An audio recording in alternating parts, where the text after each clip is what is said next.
We are charged to protect these kids. Go! I'm a police officer for North Minneapolis and coach for North High School. Go! These kids don't trust cops. It's definitely a difficult time right now. Kind of weird, but I'm building bonds with police. The violence is nonstop. You can hear the gunshots. When them lights flicker at 7 o'clock, you ain't hearing none of that.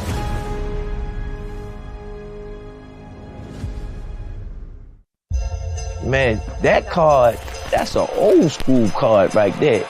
That card lit. Welcome to our nation's capital. We are here in Washington, D.C. Nothing but high ratio knockout hitters. Demetrius Boo Boo Andrade. What are you looking to demonstrate on Saturday? A beatdown. Perform and let people know it's me again. I'm here. Gervonta Nicholson. My confidence is through the roof. It's my time. Rashidi Ellis. Back in the ring, back in the groove. He's a tough fighter, but that don't mean nothing to me. Villa. I believe that I can be a world champion, and I'm ready for anything that comes my way. Gervonta Boots Ennis. I can't wait to shine and put on a beautiful show. Get this knockout. Ennis and Chukhadzhian. I will bring this title to Ukraine. The undefeated world champion, Gervonta Davis. Walk in like a boss where my money at. Either stepping stone to what I want to do. We're going to be ready. Hector Luis Garcia. I'm going to give my blood, sweat, and tears until the very last minute of the very last round. I can guarantee you that. 100 rack. Gotta wait and see, man. Gotta wait and see. From the land of half smokes, mumbo sauce, Chuck Brown, and Trouble Funk, it's time for the Gervonta Davis versus Hector Garcia press conference. Hello, everyone. We are in Washington, D.C., my hometown. Finally got a home game. I didn't know any of those things you mentioned off the top, right? Luke Thomas, Brian Campbell here. We're going to be your digital stream hosts. We'll throw it to Brian Campbell here. Excuse me, Brian Custer in just a moment. But BC, we are here for the Gervonta Davis and Hector Garcia press conference. I was here for the announcement of it. We are now just days away from the event, which is about that way at the Capital One Arena. It'll be on pay-per-view. BC, let's set up this main event here. We're going to hear from a lot of the competitors today, but for the folks watching at home, when you think about Davis versus Garcia, and of course, we will get to some of the issues surrounding Gervonta Davis and the controversy, but first things first, on the fights, how are you sizing this whole thing up? It's getting more exciting by the day from the standpoint of this pay-per-view main event Saturday night.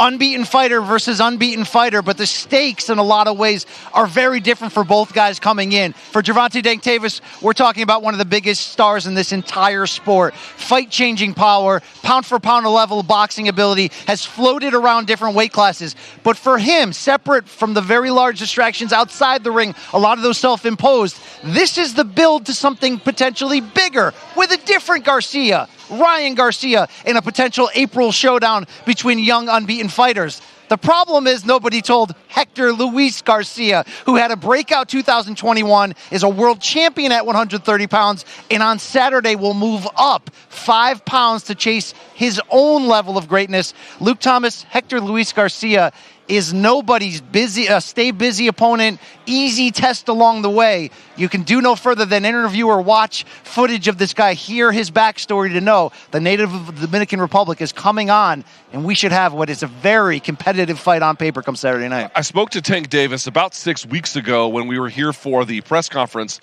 to announce today's fights, and I asked him why he was taking a fight this difficult. You didn't have to do it, right? I mean, you could just make the Ryan Garcia fight for April and then hold on until then. In fact, Ryan Garcia is not taking another fight between now and then, at least if you believe the media reports. And his answer was, I was tired of people chirping about my resume. I was tired of people chirping that I take easy fights. So which is it? Do I take too many easy fights or do I take too many hard fights? BC, I think I agree with you. Hector Garcia, very underrated in this contest. We'll talk more about it. Also, let's set up very quickly with the time we have remaining for the opening of this broadcast.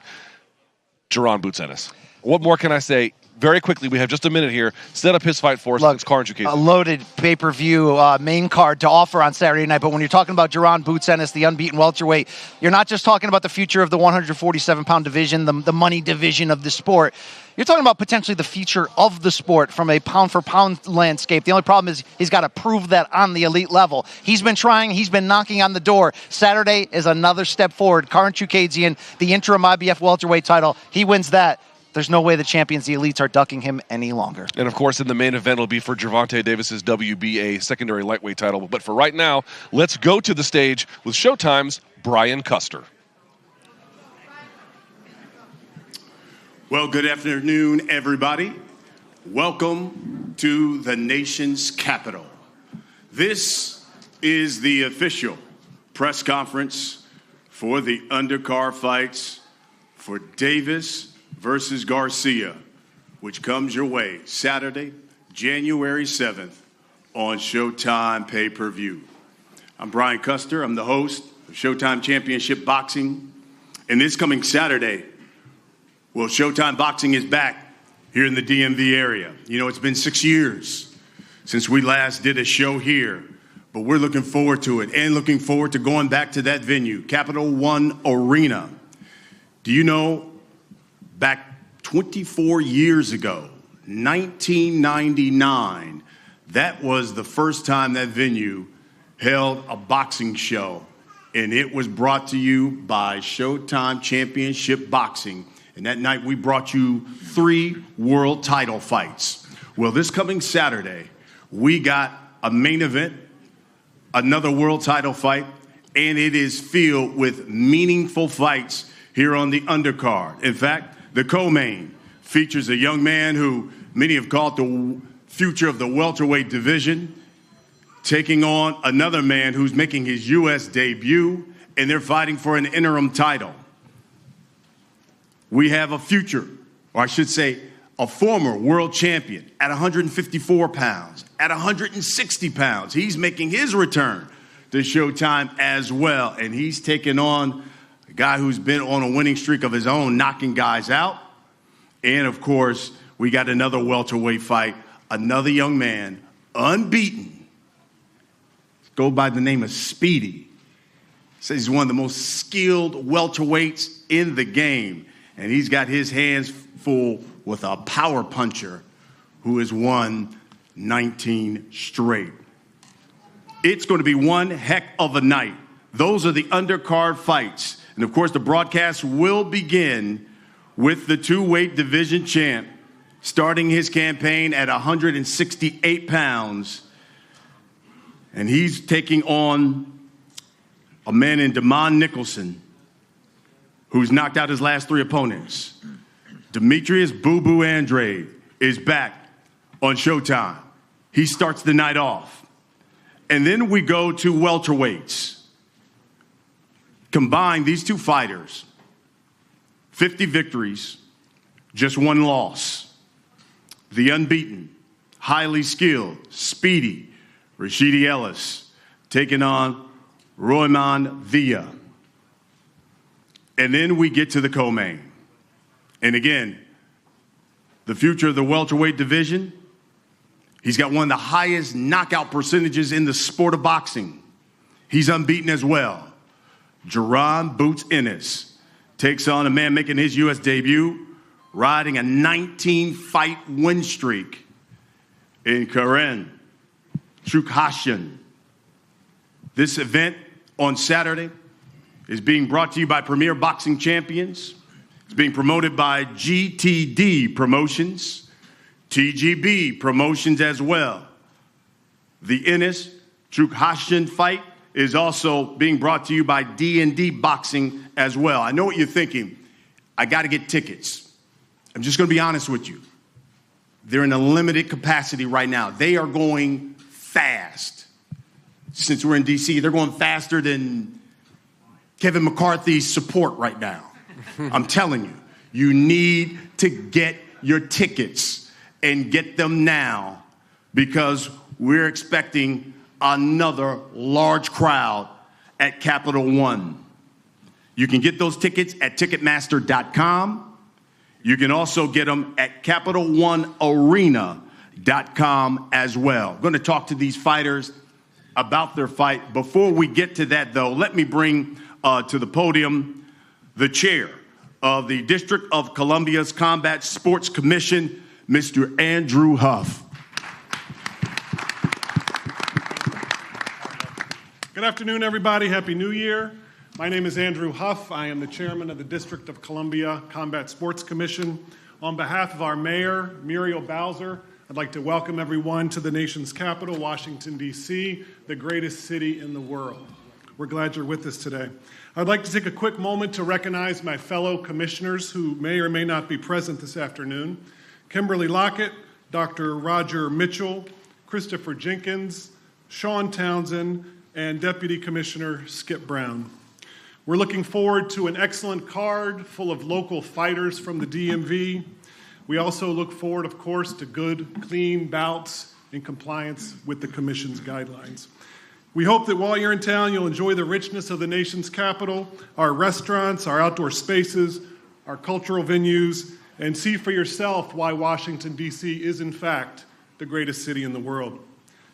In closing, I'd like to thank Tom Brown, as well as the entire teams at both Premier Boxing Champions and Showtime for bringing an incredible fight night to the District of Columbia, and we certainly look forward to the next big event. Thank you, good luck to the fighters, and we'll see you Saturday.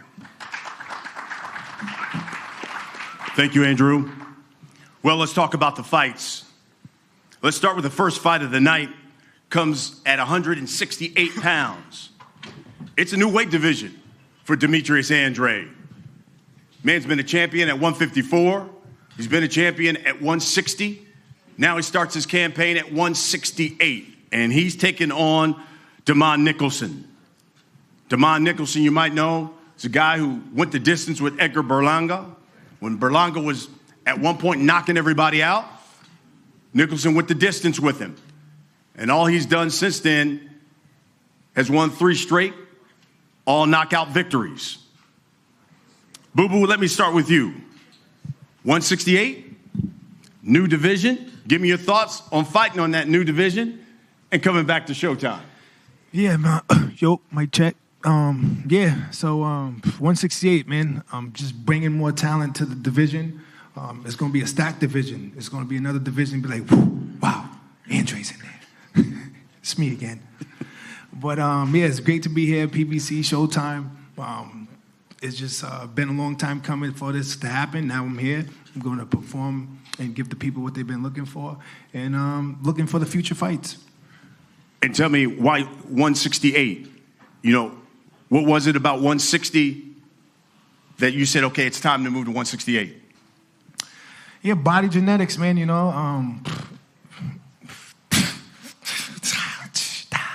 You know, I mean, damn. But nah, I mean, I'm just growing in size, and you know, I just can't make 160 anymore. I did it. I'm proud of myself. 154 champion, 160 champion. Now I want to move on to be, you know, champion all the middleweight division. So this is the goal. A lot of eyes are going to be watching you. You talk about at 168, some big names there. There's Caleb Plant, David Benavidez. Obviously, Canelo's there. We hear maybe Jamal Charlo's going to be there. I hope so. What's the message? Because they all be watching on Saturday. What's the message you're trying to send to this division? I mean, the message is letting the best fighters fight each other. That's it. There's no more running, no more excuses about network stuff. There's no more politics. There's nothing in the way anymore. So I'm here. So the message is it's time for us to get in the ring and make this shit happen. Damon, Saturday is time for you to make something happen. You got a guy that's coming into a new division. He wants to make a splash because he wants these big fights. Tell us what Damon Nicholson's goal is coming into Saturday. My goal is just to dominate and win whatever way possible. I go into every fight, Mr. Bryan, looking for the knockout, the KO. I don't care if it's the first or last round. And it's the same with this fight, you know. So I'm going in there and shooting. Like I said yesterday, I'm shooting for the moon. It's time. It's my time. You know, he's been in the game a long time. So, hey, it's a new era. Boo Boo's been known as, by some, an awkward fighter. How do you become the first guy to crack that puzzle and defeat him? Applying pressure. Pressure busts pipes. Does this fight go the distance? No, sir. I guess Damon's going down early. DeMar goes down. DeMar goes down. You heard that. I mean, listen, he realizes too, he's got a big opportunity to stop you and to make a big splash. Yeah, for sure, man. That's the words that come out of everybody's mouth in the game. At the end of the day, man, I prove it every single time I step into the ring. So it's all good, man. Words are cheap when it comes over here. I mean, listen, my plan is to do what I always do, and that's win. Because humble beast, he's humble. You know what I mean? I can't be humble right now. There's no time for humbleness, man. The whole entire world is looking down on me. I'm a tune-up. But this is the first fight that I've been in where I've been 100% healthy. My skills is going to come out and they're going to see. You know, you guys are going to see. You know, I'm not trying to cut anybody off or nothing like that. You know, but you all will see, you know. Yeah, bring the fight. 7th, bring the fight so we my can new put a life fight and the together. career starts. You know, he's going to do the talking. I'm not worried about that. You know, my hands do it for me, you know. Yeah, same here. Over and over. Bring the fight, bro. Bring the pressure. That's what I'm looking forward to. I'm prepared for whatever. Don't matter. He's already said this fight's ended in a knockout. Damon, he's made it known he wants big fights. And Charlo, after this, what about Damon Nicholson? He what has would to you get like? through me yet. He haven't fought me yet. What about Charlo? He hasn't fought Damon Nicholson yet. Forget Charlo. Sorry, I'm not talking to you like that, but I'm just saying, you know, this entire little campaign, whatever they want to say, they've been talking about him fighting Charlo, Benavidez, and nothing like that. Like he's not fighting me first. Like he hasn't even stepped in the ring with me yet. You know, so I mean, it's kind of built up anger that I got, not anger, but frustration that I've been getting. You know, but it's really disrespectful, you know, to speak down on a man like that. You know, this is boxing. You know what I mean? You're never supposed to overlook the next man. You know what I mean? And they've been excuse my language, they've been shitting on me this entire time. You know, and I don't appreciate it. So yeah, I mean what I say. You know, he's saying words is words. Nah, fuck that. I mean exactly what I say. You know, and that's just what it is. Let's go, D-Mon. Hey. Let's go, D-Mon. That's what I'm talking about, baby boy. Demetrius, you got a fight on your hands Let's Saturday, go, bro. baby boy. Yeah. Let's make this shit happen. Hey. I love it. That's how we're going to start the night off. Oh, yeah, now. By the way, 9 o'clock Eastern, 6 o'clock Pacific time. 168, two guys who can crack, and both saying it's going to be a stoppage. Okay, so now we get to the next fight. We get welterweights. This is going to be real good because you've got Speedy Ellis, unbeaten, take it on Roman Villa. Villa's on this 19-fight win streak, power puncher. Rashidi, I guess there are going to be a lot of eyes on you. It's been a while since we've seen you. You haven't been as active as you would like to be. So given that it is pay-per-view, a big audience, tell us what we should expect. What are you trying to prove and put out there come Saturday? Well, me being out there right now, it has no problem with it because I'm always in the gym, staying ready. But, you know, I'm going to make a statement, show that I'm the big dog at the 147th division. Roman? Martin Bader, by the way, will do the translation. You got a guy who's extremely quick. He's got some pop. And you just heard him. He said he's looking to show that he's the big dog at welterweight at 147. Talk to us about your plans for Saturday night for Rashidi Ellis. Bueno, Roman, tenés un oponente que es potente, que además tiene fuerza y acaba de decir que quiere demostrar que él es el oponente a vencer en las 147 libras. Pero, ¿qué tenés que decir vos al respecto como rival y con tus propias aspiraciones? Bueno, primeramente quiero darle gracias al Señor por esta oportunidad, porque Él es el que hace todo posible y si me pongo a hablar esta de mayo, yo le voy a demostrar a todo el mundo aquí el sábado que yo vengo a pelear. Vengo a darle un espectáculo a la gente, un show y nada, no tengo más nada que decir. esperando el día de la pelea para demostrar que por qué estoy aquí, pues. Look, talk is cheap. Whatever that he wants to say, he's entitled to it, but I know what I'm all about. I'm all about coming here to do my job, to give the fans the show that they want to see, and also I want to thank the Lord for allowing me to have the opportunity to be here. So, like I said, talk is cheap, and the action is about to be seen in the ring on Saturday night. Roman, basically everybody you fought, you've knocked out. Do you think Rashidi Ellis will be able to take your power Saturday night? Bueno, básicamente casi todas tus peleas han terminado en knockouts. ¿Crees que Ellis va a poder soportar tu poder y va a llegar a la campana final o esto termina en un knockout? Bueno, yo pienso que el que sabe las cosas, el que sabe lo que va a pasar, porque el que conoce el futuro es Dios. Yo no puedo decir lo voy a noquear en tal round, voy a hacer esto, no. Yo dejo todo en las manos del Señor, Él sabe lo que va a pasar y que se haga la voluntad del Señor. I'm no fortune teller, so I'm just going to leave it in the hands of God. God is the only one that really knows what's about to happen on Saturday night. So I'm just going to leave it in my hands. What I'm going to do on Saturday night, leave it in the hands of God, and then let it be what it may. Speedy, you were quoted as saying you see yourself right now as the future of the welterweight division. That's kind of a moniker that Jaron Boots has had for a while. There can only be one future.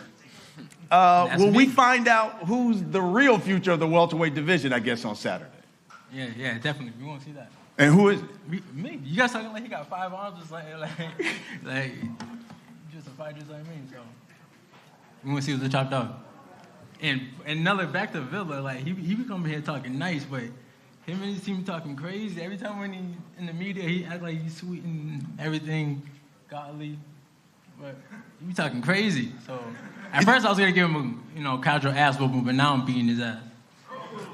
And if I'm not mistaken, did a member of his team contact you through social media? Still. My phone probably ringing right now. And could you enlighten the people? What did they say? She's talking like he's gonna knock me out. He's gonna be the worst ass woman would take in my life, and probably some of them will probably be here like where they at. And what I guess is your message to them? I'm gonna beat his ass. Roman, he says members of your team DM'd him that you were gonna knock him out, and so. He says he's going to beat your ass. Bueno, acá Roman, Rashidi está acusando, digamos, a miembros de tu equipo de haberle mandado un mensaje privado vía Twitter en el que dicen que vos lo vas a noquear, o básicamente lo estaban tratando de intimidar un poquito, ¿no? Y ahora él dice que él te va a romper el, ya sabes. No poquito. Un poquito. Bueno, ayer tuve un problema por eso. Los entrenadores de Rashidi, a mi mujer, a mi esposa, a mi hija y a mí, nos dijeron un poco de cosas, groserías. Sin embargo, así nosotros nos quedamos callados. Yo no envío a nadie a que le envíe nada a nadie. Ni he visto sus peleas, no me interesa ver ni las peleas de él, no me impresiona. Ni veo los entrenamientos, ni sé cómo se llama Rashidi. Me di de cuenta que eran los entrenadores porque me dijeron que eran los entrenadores, pero no me preocupa, varón. Entonces, yo no puedo hablar ni estar diciendo tantas cosas porque dice el Señor que está allá, que es el Señor, el papá de los papás, que dice que el que se humilla, Dios lo enaltece, y el que se enaltece, Dios lo humilla. ¿Sí me entendéis? Entonces veremos a ver si esa sonrisita le queda después de la pelea. There you go. Now he's talking shit. Okay, let's get it.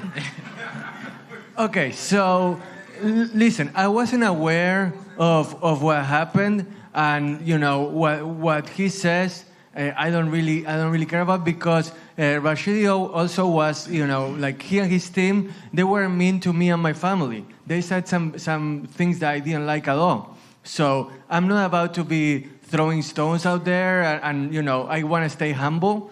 But at the same time, I want to see if that smirk that Rashidi has on his face right now remains after the fight on Saturday night. Savage with a smile, baby. All right. That's the second fight. By the way, Rashidi, could you see if you get a victory, could you see an Ellis Ennis fight where we could determine who's going to be the future of the welterweight division? Let's go. Everybody know what I want. Just if they're paying, I'm playing. Let's go. We already had this supposed to be set up for this fight. Let's go. Niggas, who wasn't paying? Come on, man. I don't gotta say nothing. You guys talking like double the price like it was a lot. Like, come on, bro. We could have got it tonight. Like, come on, don't play with me. Let's go. We can go now. Don't play with me. Don't play with me. So that's the second you fight. Ain't like that. Don't play with me like But that. you got Villa first. Yeah. I'm gonna do it. You ain't like that. Don't play like that. Let's get to the co-main. Don't play like that with me, bro. Get fucked up. Ron Boots Ennis. Yeah. Look at Alright, I'm gonna keep it cool. He on Bart, yo. Corinne Chukhadzhian. He too moody. He too moody. All right, Boots. I got him already. Let's talk about this fight here because this is for an interim title, right? Yeah. Talk about not only being on this platform, being on pay-per-view finally, but the importance because it is an interim title, and all of a sudden you become a mandatory for the unified champ of the welterweight division. Yeah, it's definitely it's gonna put me, right there in line, for Earl Spence, and the rest of those guys that's up there. So, this is definitely a perfect mark, to make my statement, and I can't wait.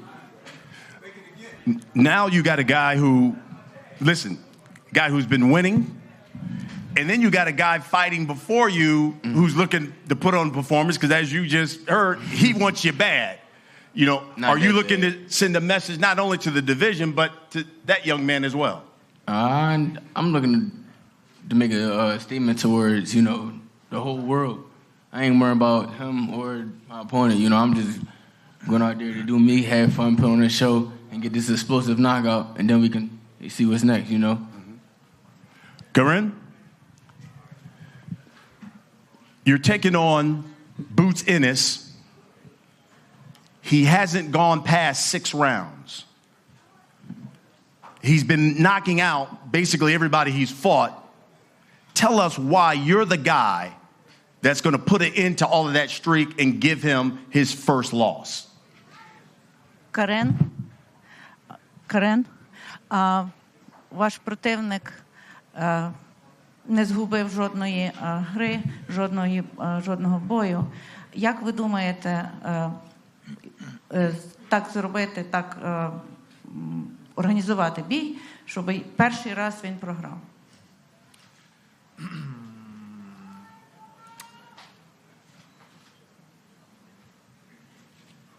Ми пройшли дуже гарну підготовку, об'їздили багато країн, мали багато гарних спарингів. Ми добре готувалися, у нас є геймплан, тому я думаю, у нас є все для того, щоб перемогти. Джарон дуже крутий супротивник, але ми також не просто хтось з вулиці. Ми готувалися до цього бою. Jaron is a very serious fighter, but we were training, we were preparing ourselves pretty good. We traveled a lot of countries. We had a lot of sparring fights. So we have our tactics, we have our strategy. So we believe that we are ready to fight and win. Corinne, you are making your U.S. debut. What is Gervonta Ennis and the U.S. boxing public going to find out about you on Saturday that we didn't know? Карен, це ваш дебют у Сполучених Штатах, очевидно. І що ви думаєте, ви можете показати для публіки американської, яка цікавиться боксом? Як вони можуть вас пізнати? Перш за все, це мій шанс показати себе американській публіці, тому що всі знають, що справжній бокс саме у Сполучених Штатах. It is my chance to show myself to the American public because everybody knows the real box is in the United States. І тому я зроблю все можливе, аби порадувати американських і світових вболівальників боксу. Then I will do all my best to provide the pleasure and fun to all the American publics and all over the world. Thank you, Dana. Boots, haven't gone past 6. Will this fight go past 6? Iron Mike Tyson. So, you know, I mean, like I always say, though, you know, I don't go in there looking for a knock. I go in there, you know, to have fun, you know, and establish my jab and put on the show for the fans. But if I see that opening, I'm definitely taking it. So, you know, I ain't afraid to, you know, get him out of here early. Y'all know my slogan, I'm in and out like a robbery. And you've talked about Iron Mike Tyson. You've been watching a lot of Mike Tyson film lately. Yeah. And so will we see some Boots, Iron Mike Tyson type stuff on Saturday? I mean, yeah, it's going to be with my own twist, though. You know, it's going to be me in there doing a few things that I seen that Mike Tyson do. You know, it's going to be a fun night, man. I just can't wait. I'm ready to get this win, this victory, you know, and be explosive with it, you know, and show the world, you know. I can't wait. And we'll wrap it up with this because I guess what's the message then for everybody who's going to be watching you on pay-per-view? And for Mr. Rashidi Ellis, who, as he just said, he is fiending to get into the ring with you. Cat. But my message is to the whole world, you know, just to continue to keep watching me grow, progress, you know, get better and better, you know, and don't miss this knockout on Saturday night. I can't wait to have fun and put on for D.C. Shout out to D.C., Showtime, my team, you know, the whole Philly going to be in the building, you know, Mr. Espinoza, shout out to Mr. Espinoza, shout out to you, you know, I can't wait, man, I'm ready. Shout out to pay-per-view, let's get it. And the message to Rashidi Ellis? All right, we'll do it after we do it. I love it. So there you have it. That is the co-main of the night. 3 fights on this undercard, on this pay-per-view, loaded with talent, with guys who are looking to, as you just heard, become stars and send a message to their divisions. All right, guys, let's get some face-offs here, and let's start with the first fight of the night. It's me again, and Damon.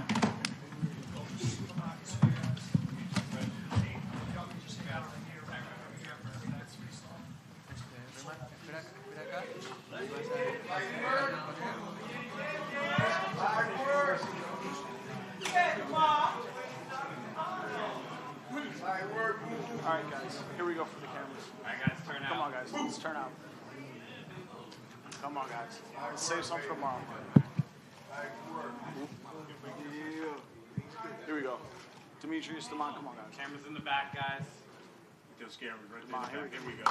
Right here first, please. Down in front together. TVs in the back, please.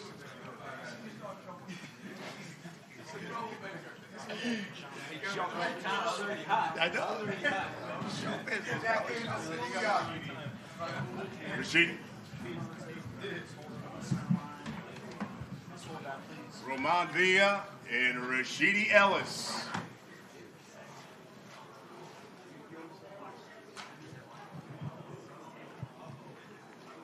All right, guys. Here we go, guys. Let's turn for the cameras. Right here together, down in front.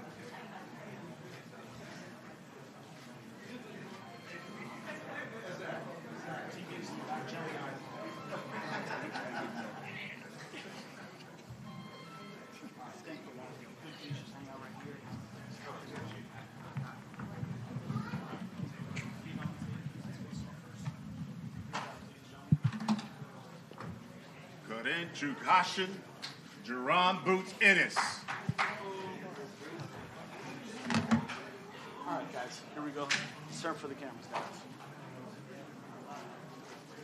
Jerron, Karen, come on, guys. Let's turn for the cameras, guys. Come on. Boots. Karen. Here we go. Come on, guys. Let's turn out. Turn. All right. Yeah. Come on, guys. Let's turn. Turn. All right. There you go. There we go. All right. There we go. Right here in front first, guys. Right here in front together.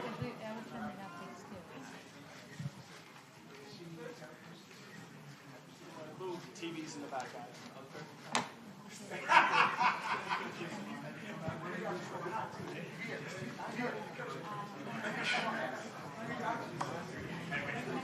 Hey, right there, everybody. Let's get the full card. Let's get all the fighters to come on up.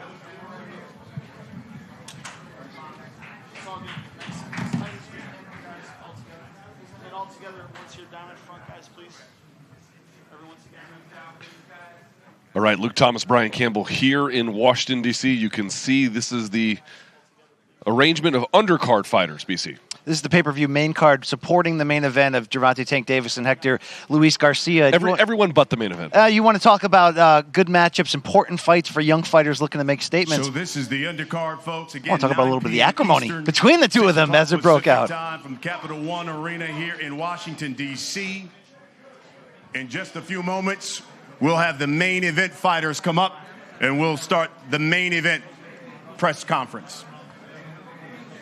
All right, there we are. I think Brian Custer is done now. Luke Thomas, Brian Campbell, we are here in Washington, D.C. That was the undercard press conference. We are waiting for Tank Davis. We are waiting for Hector Luis Garcia. They will move to the dais here eventually. I'm told Tank is on the way. But in the meantime, BC, let's react to what we just saw. I have to tell you, Rashidi Ellis, he had a lot to say, did he not? Well, Speedy Rashidi, as they call him, has always been a young, exciting fighter, fast hands, as the nickname would indicate, but somebody who has wanted the smoke, has that unbeaten record, has had some promotional difficulties, which sidelined him for a bit. But this is potentially his breaking out party back into sort of the elite mold, and you saw some of the trash talk back and forth with Boots Ennis, who that was a fight that was somewhat rumored heading into this card. Could that be a future matchup? You saw the interest of both of them, but it shows you exciting bouts on paper, and I think the volatility that we saw on stage should lead into what we see come Saturday night on Showtime pay-per-view. All right, speaking of that volatility, the gentleman who's going to be opening the pay-per-view main card is sitting to my right. You might know him as Boo Boo. He will be taking on Andrade Nicholson. You can catch that on Showtime pay-per-view. Hi, Demetrius Andrade. How are you? I'm doing great, man. Glad to be here. Yeah, how does it feel? You're finally you're in the PBC family, and you got your first big fight. How are you feeling? I'm feeling great, ready to rumble, ready to display my skill and give Damar a beating for all that shit he was talking. Now, I saw the face-off. What'd you say to him? No, I said keep that same energy, you talking that stuff, man, bring it into the fight, because that's what I'm looking forward for. He was really reacting to it like he does. Did you get the sense that I'm not saying whether you think it's true, but whether he sounds like he feels like he's overlooked, and he's got like a little bit of certain energy about it, right? Yeah, that's good. That's great for me, because I like that type of fight, that spark, because it's just going to get me going as well. So, I don't have to really talk the talk as far as talking shit. I'm going to speak facts and also put that into the ring and, give him a beatdown. Well, we understand his stance of saying, hey, let's not talk about Demetrius Andrade against Charlo, Canelo, Morrell, Benavidez, playing all of these big names here at 168 in and out of the PBC bubble until you get through him. But it has taken you, as the real boxing fans know, a long journey to kind of get in a spot where you have a little bit more freedom of movement, access to more opponents. You played the boxing politrick game the best you could in various parts of your career to get you here, but you're 34 now, still time to do big business. How hard has it been to navigate those choppy waters where you've been calling out big names? I've been interviewing you since the beginning. It's never left you, that willingness to want all the smoke. I think now you're about to get it. No, I hope so. That's what I'm here for. Like you said, I made decisions, went through different obstacles and, different networks. And I know that right here, Showtime always puts on the great fights. And there's great fighters in this division at 168 pounds. And so me being added to that is just going to make it bigger and brighter. And so I can't wait. But yeah, Andrade Nicholson is in the way in a sense, but ain't nobody talking about Andrade Nicholson and Charlo. They talk about Demetrius and Charlo. So my job is go in there, beat them down, let them know this is why I want these fights. Well, Boo Boo Andrade representing New England, so you can have a nice DC party all onto your own here, but us New England boys know how to get down. Look, you won a world title at 154 pounds at middleweight, now moving up to 68. Why now in terms of the move up? Is it more about the landscape and the opportunities available to you? Yeah, definitely the landscape. Everything's about that in this game. 54, 60, now 68. There's nothing at 60 for me that nobody wants to get in the ring over there at the zone. I tried the Triple G route, Giga route. I tried all that route. Didn't work. Now moving up to 168, you got Plant, David Benavidez, Charlo's going to move up. A whole broad different characters that I think that's willing and able to get in the ring with me that they're going to feel like they're bigger and better. So I think it's just the right timing of the sport. Well, you're obviously frustrated with how The last, 5-10 years have gone. You came up for some big fights and you won those, but it's been hard to get them consistently. How hard is it to maintain that level? Because you've always been one of those high-risk guys to get in the ring with, which is maybe why you've been avoided. How have you been able to stay sharp this entire way? I mean, it's God-gifted talent and abilities, I mean, I'm disciplined. I got a family to feed, and I can't not let, that not happen by, being frustrated. Everybody gets frustrated in this world, so I can't just not let, what I have to do prevail because of that. So I'm going to go in there, do what I've been doing, and that's take care of business. How about the sartorial spirit of this man right here? I know. Can you tell me what kind of garment is this? So this is my boy Troy Griffin that I work with. He's my tailor. Yeah, for sure. We come up with some good ideas, and I'm stylish. What can I say? You know what I mean? All right. There's a lot of firsts here, right? You're with PBC, 168, Showtime pay-per-view. I know you feel pressure in the sense that you want to perform well to set up these other opportunities. But at 168 specifically, do you feel like you have to show a certain level of physicality here? Like, what do you have to show in terms of this new division? Nah, I mean, it's just you'll see it in the ring. Once I get in the ring and you guys see what it is, that's what you're gonna get. That's what you're gonna see. So that's what I'm gonna feel. Once I feel what physicalities that I need, that's either putting on more weight, muscle, should I say, or physically pushing people around and, having the power. We're all going to find out Saturday. This is a bigger division for me, and I'm going to go in there and, put my skills and talent and all my hard work to the play. Do you feel comfortable at 168? Like, what are the athletic differences between that and 160 for you? It's just pretty much being in the ring 100%. Me, hydrated, then me depleting myself and not being 100% the next day. And being able to do what I've been doing for a long time. But, as we get older, we get wiser. We're not going to keep struggling. And then, I get down to 160 and I have an off night or I'm not really hydrated to, 100%, 75%. And I lose. Like, why take that risk? That's not the risk that we want to take. What do you make of Andrade and Nicholson, and have you watched tape on him? Like, what are you up against on Saturday night with him? No, I mean, I would hope I'm against somebody that sees this opportunity as, better his situation, also bringing his A game to this platform to come Saturday, January 7th. Yeah, I mean, I guess I'm going against somebody that says he's not humble. It's time to be a beast. Your name added to this division is very interesting, and we can name all those names and get super excited. And Canelo Alvarez, still the undisputed champion. David Morrell's got a secondary title. We're going to see Benavidez versus Plant coming up in a few months, which is basically a title fight there between two former champions. What's the matchup that you covet the most in this division that you feel like will test you the most, but will allow you to raise your game to that A+ level and maybe unload it all for the first time, because you're undefeated and you've been able to control the majority of the opponents you've been in there against? Yeah, for sure. I think Plant, I think David Benavidez for sure. I haven't looked into the David Monroe kid, but I know he does have a belt, and that's something that, that if it sparks interest and something that we need to do, yeah, of course, I'm going to look into that. But I think for me to get to that situation, I think Charlo needs to step up. We make that fight happen. I think we're going to both bring our A game, and that's what's going to put us to that level where, who's the best? Well, you've been linked with both Charlo brothers at various points in your career. Is there a lingering beef there, or is it more competitive, like we're going to be in the same weight class? Let's match definitely lingering beef also, and of course we're in the same weight class. Why not make it happen? You're undefeated, I'm undefeated. It's been history. It's already been a build-up. Now we put the job behind the machine, and everybody does their job as far as putting the fight together. I mean, it's going to be one of the best fights to be made. All right, very quickly, prediction for Caleb Plant and David Benavidez. I think it goes the distance. Who wins? I think it goes the distance. All right. Well, we got some other guests we have to bring up on stage. We appreciate your time, Demetrius Andrade. Cannot wait to see your fight. Again, opening the pay-per-view main card. Demetrius Andrade, big opportunity for you. New weight class, early. New clothes, new everything. Look at these patch. He's got the nails painted. I love it. I love it. For your time. Really appreciate you. Boo Boo is thank here. You guys. Okay, so let's reset here for just a second. Demetrius Andrade, as you saw, is going to be on the Showtime pay-per-view main card, where we got two other gentlemen who are going to be on the prelim card, which, by the way, you and I will be calling from the Capital One Arena just blocks away from here. Two gentlemen who, what do you want to say, the future of boxing? In a lot of ways. Boxing? You can catch these fights, of course, Saturday night before the start of the pay-per-view main card. It'll be on the Showtime Sports YouTube channel. But we're talking about a big puncher, in the rising unbeaten Brandon Lee. And we're talking about, 20 years old?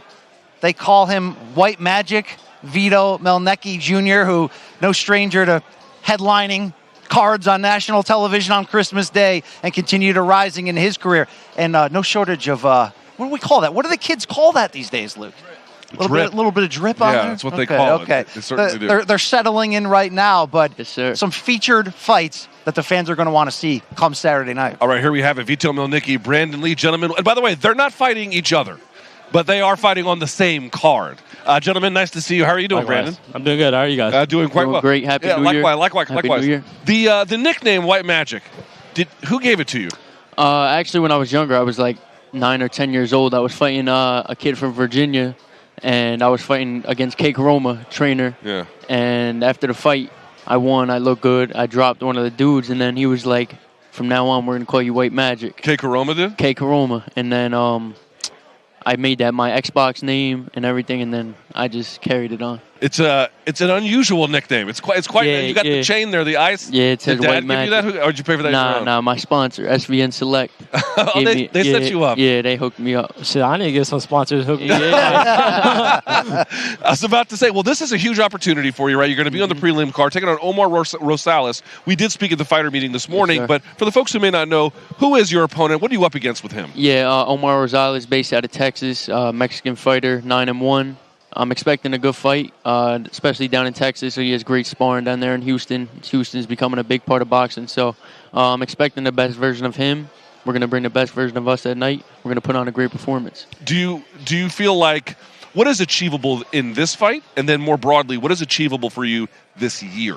Yeah, for this fight, obviously a knockout would be beautiful, especially on such a big card. And then this year, just keep growing. I'm still 20. I want to get 4 to 5 fights in if I can this year. Just keep growing, keep getting better each and every day in the gym. And there's nothing like actual ring experience. So fighting 4 to 5 times is the main goal. Well, both of you guys are tremendously impressive with your age. 20 years old, just 24 years old, Brandon Lee. And we've seen you... 23, excuse me. Not trying to age you any further. We've seen you climb the ladder, showbox to being a featured bout on the Spence Ugas pay-per-view card. That power that you bring has been a calling card, but the more you step up, we're seeing the other sides of you, the chin in your last fight getting off the canvas, boxing the distance. You feel like now you're showing everybody the complete package? A little bit, just a little bit. I feel like I still have a whole lot more to show the boxing world. We all know that we need to tighten up my defense. A lot of critics out there who want me to tighten up my defense. So I feel like when I face the right opponent, all that will come out. Did your social media blow up after your last fight? My social media did blow up. A lot of sponsors, believe it or not, more sponsors reached out to me, even though I touched the canvas for the first time. And, I think they just saw how I can face adversity and still come out on top. What did your coach say after the last fight? He just said, my father said that we need to work on the left hand for I don't know how long, how many hours in the gym. We worked on keeping the left hand high. Yeah. And it was over and over and over until we got it right. Now you're taking on Diego Luque in this fight. What do you know about him? I know he's a tough guy. He's from Argentina. He went the distance with Jack Catterall. So I know he's tough and he's durable. But after this fight, I need better opposition. I need to go after those top 15 guys. I need my name to be out there. Do you feel like you have to punish Luque to get there? I feel like I just need to win convincingly, easy as I have been doing. Just keep on doing what I'm doing. But knockout comes. We spoke to him this morning in the fighter meeting. He's still on a high from Argentina winning the World Cup. I don't know. He seemed pretty happy. I have to tell you, his adrenaline's probably still rushing from that. So I better be careful. It certainly is. All right. So Vito, when you fight in D.C., are you going to have? Because you're from New Jersey. Are the folks going to travel down? Are you going to have because last time I saw you were in the Barclays Center. Yeah. You had a huge crowd there. What about D.C.? Yeah, shout out to everyone that follows me around from the Northeast. But D.C., we actually have a watch party set up at a local steakhouse, the Franklin Steakhouse. Wow. So I think we got close to 500 people going there. What? So we're going to do something like that.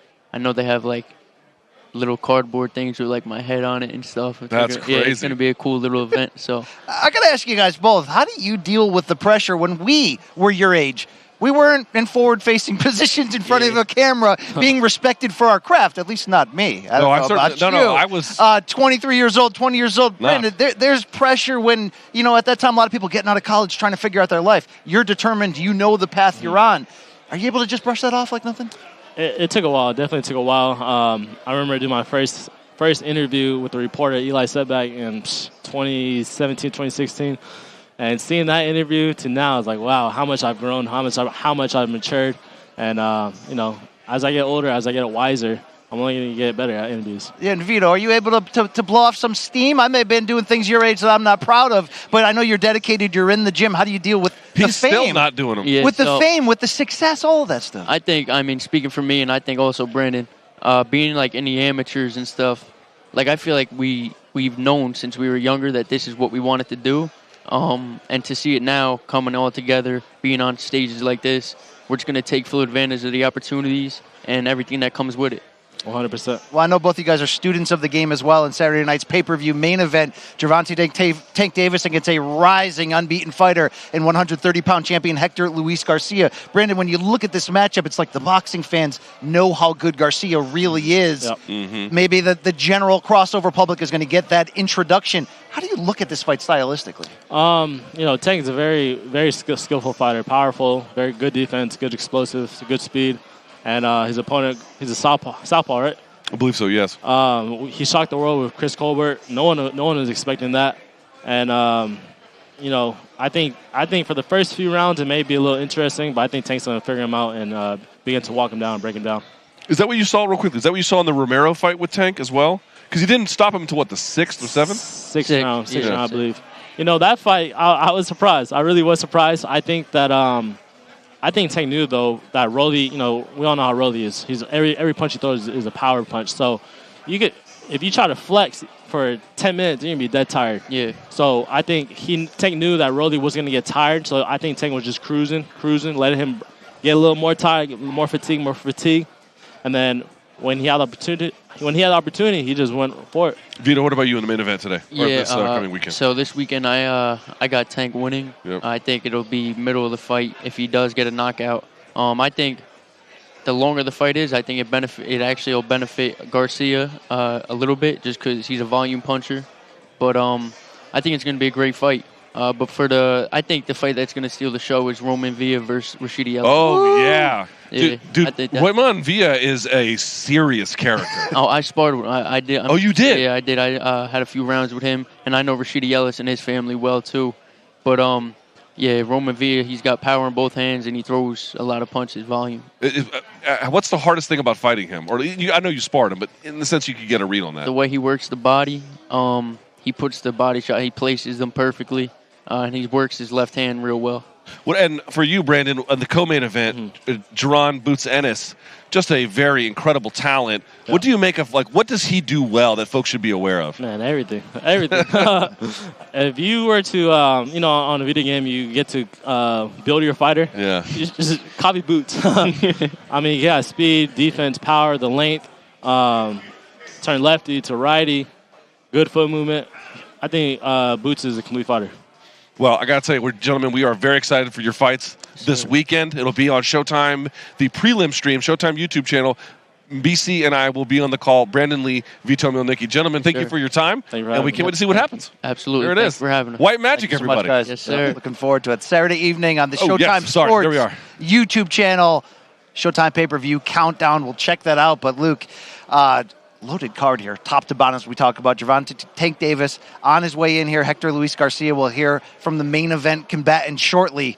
But I kind of like the uptick in the energy in the building. You know? Yes, people seem to have brought their A game today. We do have to figure this part out here real quickly. I don't know what's going on here. Ashley, I think we're good. All right. Very good, gentlemen. All right. There we go. All good? Yes. Thank you, gentlemen. Appreciate you very much. Thank you so much. There it is. All right. So, BC, let's get back to – thank you, guys. Let's get back to reacting to what we saw on the presser here. We are waiting for Tank Davis, and we are waiting for Hector Luis Garcia when we – Well, can we stay with Boots for a second? Okay, sure. Because you look at the opportunity here for the young unbeaten welterweight who has already become the mandatory for one of Errol Spence Jr.'s titles at welterweight, who has 3 of the 4. He's going to be a mandatory with a victory on Saturday, the same opportunity facing Ennis and Chukhadzhian, his opponent, to be the interim IBF title holder, which basically means you're knocking on that door, #1 contender. We don't know who's going to win this fight. We'll find out. But when you look at Boots as not just a prospect, but a super prospect, one who switches stances, sort of jumps through your screen, we've done... He's still in sacrilege, but we've done the young LeBron comparisons in some way of just saying somebody who we don't know what the future will bring. I like the trash talk back and forth with Rashidi Ellis saying it could be me next. But what are we going to end 2023 saying about Jaron Boots Ennis as compared to starting it? It does depend on how the matchmaking plays out. Does he end up getting one of the big champions or fighting for a vacant title if one of the titles is stripped? Or does he have to wait for maybe Errol Spence and Terrence Crawford to finally have that welterweight summit? The potential, though, for what we might be saying about him to end the year. Fighter of the year? Top 10 pound-for-pound ranked? Are we closing in on that potential if he stays this course and continues to elevate himself? It does feel like that is in play, but the thing you started out saying to me seems like the most important one, which is the matchmaking. They just don't want to fight him, right? That's a real big problem. It's like... people inside boxing know who Jaron Ennis is, but he has not turned into like a household name yet. And I think that's very fair to say. He's not super popular in that sense. And so you get to a spot where you don't have a huge name yet, and yet you're terrifying to fight. What would be the upside of taking that fight if there's another one that doesn't have that same equation? I think it's going to be hard. That's why he has to get into these mandatory situations, BC, because without the sanctioning body truly compelling the fight, forcing it, I'm not exactly sure how any of these happen, to be quite honest with you. Chukhadzhian making his U.S. debut has gone on the win streak to get to this point. Has not fought on American television yet. It's going to be an eye-opener for a lot of us to see what he brings at this level. Same thing for Boots Ennis. We'll see if he can get through that. But as we pair back to this main event, and of course, in just moments, we'll get both Gervonta Tank Davis and Hector Luis Garcia on the dais.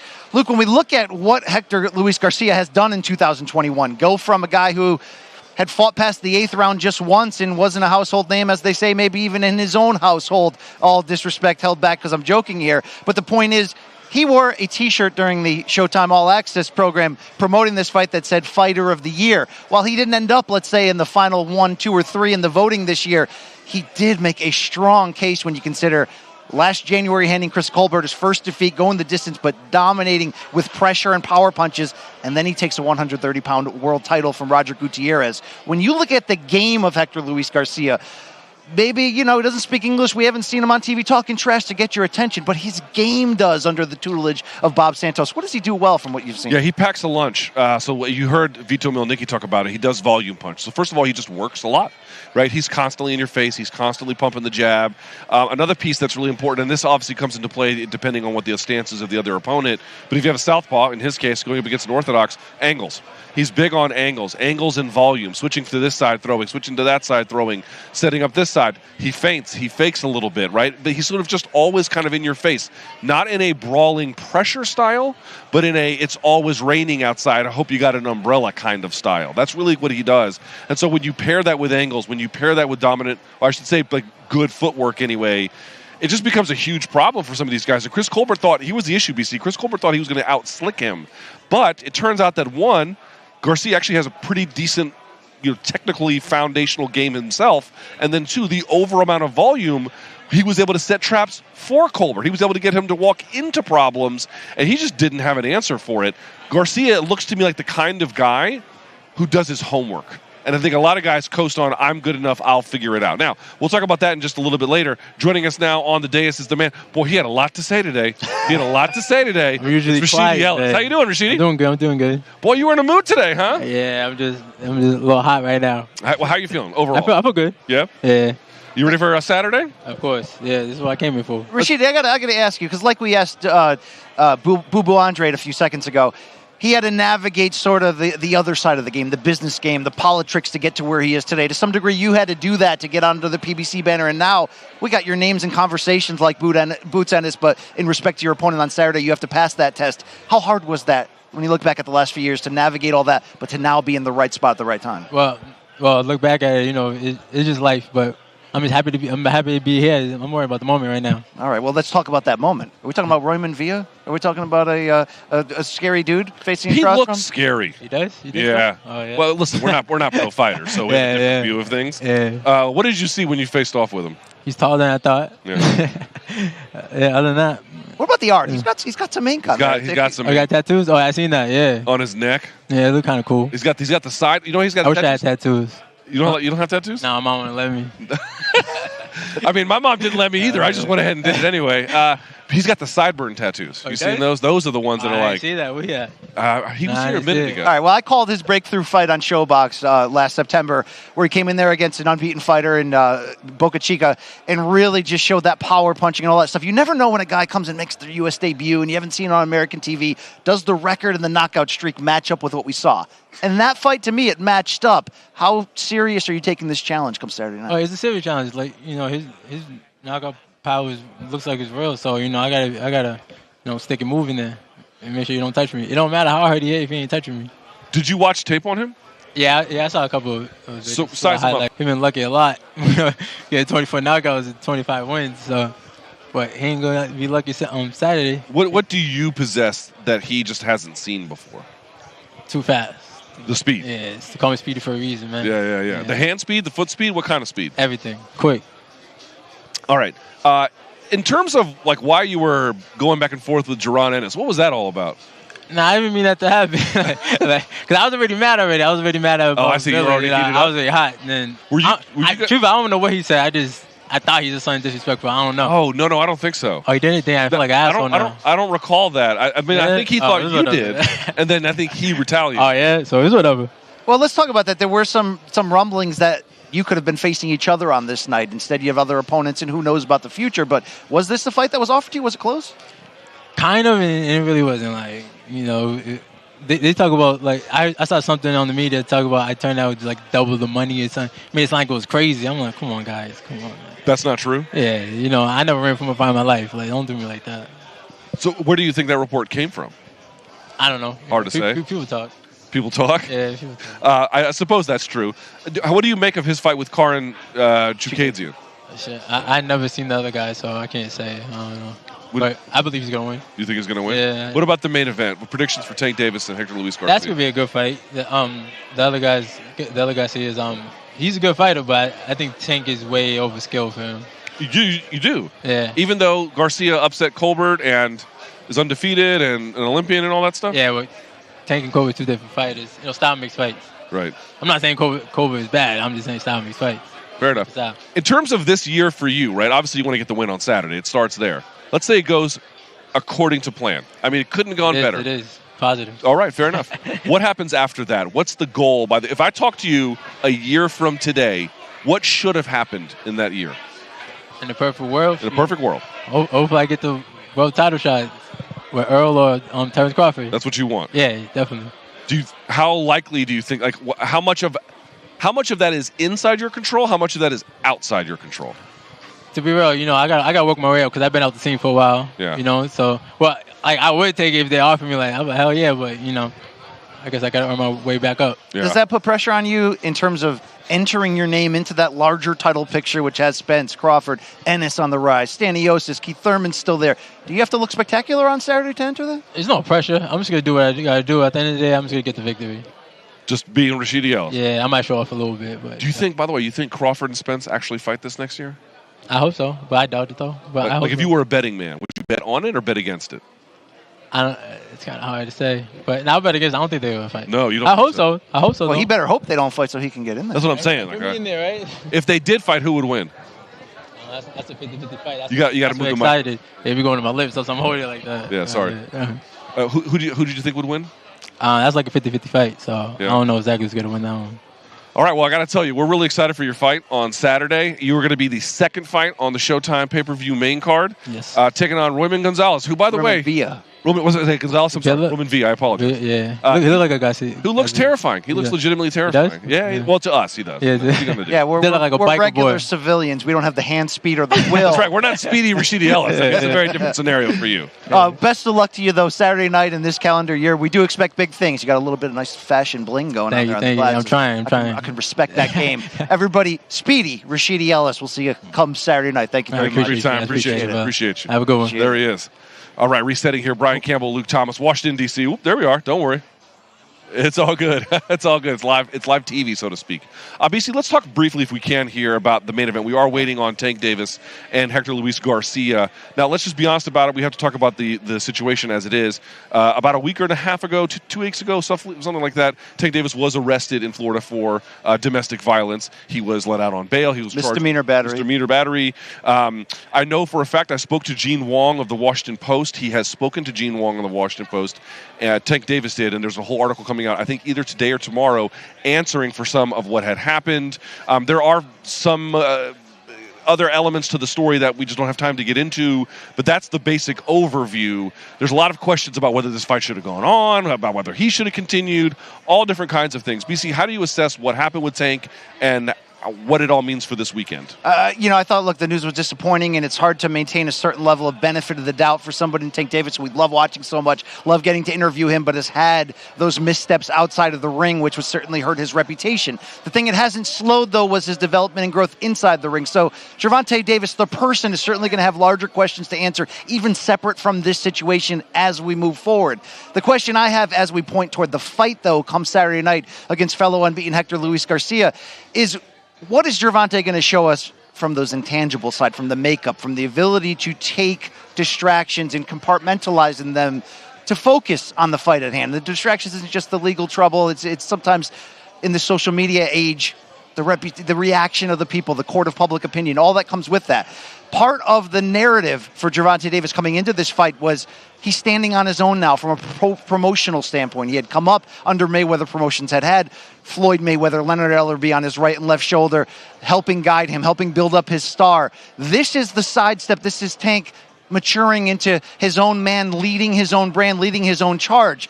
Even though he's separate from Floyd Mayweather, if we look back at the TBE, Floyd himself, one of his greatest, most underrated skills, whether some of the drama outside of the ring was caused by him or not, was doing exactly what I said, being able to pause that, focus on the task at hand, continue to handle his business, take the preparation, and apply it to the fight. That's what I'm looking for from Gervonta Tank Davis, because we have laid out, and the real boxing fans know that we mentioned that Hector Luis Garcia is no passing through, step up type of, keep me busy here and get me ready for the next pay-per-view. This is a pay-per-view fight against an unbeaten champion and a guy with an Olympic amateur background and a lot of recent success to show you what he has. But for Tank Davis, it's not just about what he does in the ring.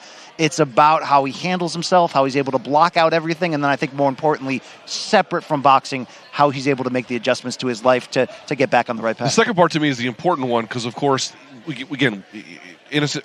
These are all alleged, right? This is what has been alleged. Obviously, we do know for a fact he was arrested, but everything else about it is alleged at this stage, at least legally speaking anyway. But, of course, he does have the two previous run-ins that we can't ignore. And also, he has a jury trial for a hit-and-run in February. Like, it seems to me he's on the precipice now where if he's going to be managing his own affairs, there's a broader conversation about the ethics involved in terms of how he manages his own conduct. But beyond that, managing his career, really, these kinds of things, I mean, there's all kinds of reasons for them to stop. One of them is, how can you actually reach your potential? True. How can you actually do what you say you want to do in boxing when you have constant issues like this? Without the chaos, without the turmoil. Without the chaos, without the time spent away, without the energy and resources that have to be devoted to it. Again, that's not even getting into the conversation about what actually happened in those incidents. It's a lot to deal with. It absolutely is. It's not a good thing to deal with either. This is the key stretch of Gervonta Davis's career. The further establishment of himself as an independent pay-per-view brand. And then, not Floyd 2.0. He's carving out his own niche, but he's got that crossover celebrity audience. He connects with certain elements of the overall fan base that are trending younger, that are trending in different areas that the traditional old boxing stronghold doesn't hit. He represents many things to many people, but this is a key part in his journey where he has heard in the past some criticisms about the matchmaking and the steps he chose. Part of that. he's in or right outside looking in, depending on where you stand in the overall pound-for-pound conversation. From a commercial standpoint, this guy is routinely selling pay-per-views, routinely selling out arenas all over the country. But now is the time to put it all together, right. to put the past behind him, to really learn and change and grow and block out the distractions outside of the ring, because he's got too much business to handle inside of it. In this game in boxing, when you're always looking to please the stronghold of that pure boxing fan base which carries the sport, everyone's goal is to cross over, right? Everyone's goal is to make the type of pay-per-view event that brings in the casual or the lapsed boxing fans. Tank, in a lot of ways, is that perfect offering to so many people who can look at him as the Mike Tyson of the smaller weight classes, or look at the colorful way, the tattoos, the way he brings himself to there. You want to see that go the direction of a success story and maxing out his potential. I hope he can do that here. He seems, in the interviews I've seen leading up to here, and we'll hear from him from a moment, where he needs to be mentally despite everything going on outside of the ring. Again, whether some of it was brought on by himself or not. But there's a big test on Saturday night, like I sort of just laid out, that does go deeper than boxing. All right, let's look forward now. Let's imagine something does go well for him on Saturday. He gets the win. The big item on the calendar would be a proposed, or I should say penciled in fight with Ryan Garcia in April in Las Vegas. If, in fact, everything goes to plan for Tank Davis on Saturday, that would be the subsequent fight for both of them. But you notice Tank's not a guy who's this week talking about that. Tank's not a guy, when you sat down with him a couple weeks back, not much. That's really talking about Ryan Garcia, and that's the respect he rightfully has for how tough Hector Luis Garcia is. Right. And that's certainly the point that at the very least you want to keep hammering home, that this guy's got an Olympic background. He's got close to 400 amateur fights. He's got the Olympic rings tattooed on his arm, which you only do if you're at a certain level and you have certain expectations about the career. It didn't work out for him in the end of the 2016 games, getting eliminated. Let's pause the Ryan Garcia portion of the conversation for just a moment. Let me ask you, if Hector Luis Garcia was this good, why was everyone so wrong pre-fight before he fought Chris Colbert? I think it was just a lack of exposure in some ways, in terms of if anyone hadn't distinctly followed his amateur career. And while he was decorated coming out of the Dominican Republic and fought at the Olympic level, obviously in that Olympic season it didn't go his way and he didn't medal out with the goals he had in mind, which maybe would have given him a broader picture. And sometimes when a fighter turns pro, they might not have that same type of promotional push behind them or the right team. It seems, at least right now in this season of coming off such an incredible breakthrough year, that Hector Luis Garcia finally has everything lined up in a row. The right support system, but also the right performances packaged back to back that have elevated him now to this level where Tank Davis looks at the landscape and says, that's the fight I want. That's the one I want to test myself against, not just to prepare me for the hopes of this crossover, multifaceted event against Ryan Garcia, which could be massive for boxing. Could be one of the biggest fights you can make this calendar year. But I love that Tank looks at it as, I got to pass this test first. And while people have been slow to really understand who Hector Luis Garcia is, watch his two fights from last year. Watch the Chris Colbert upset. Watch the title victory over Roger Gutierrez.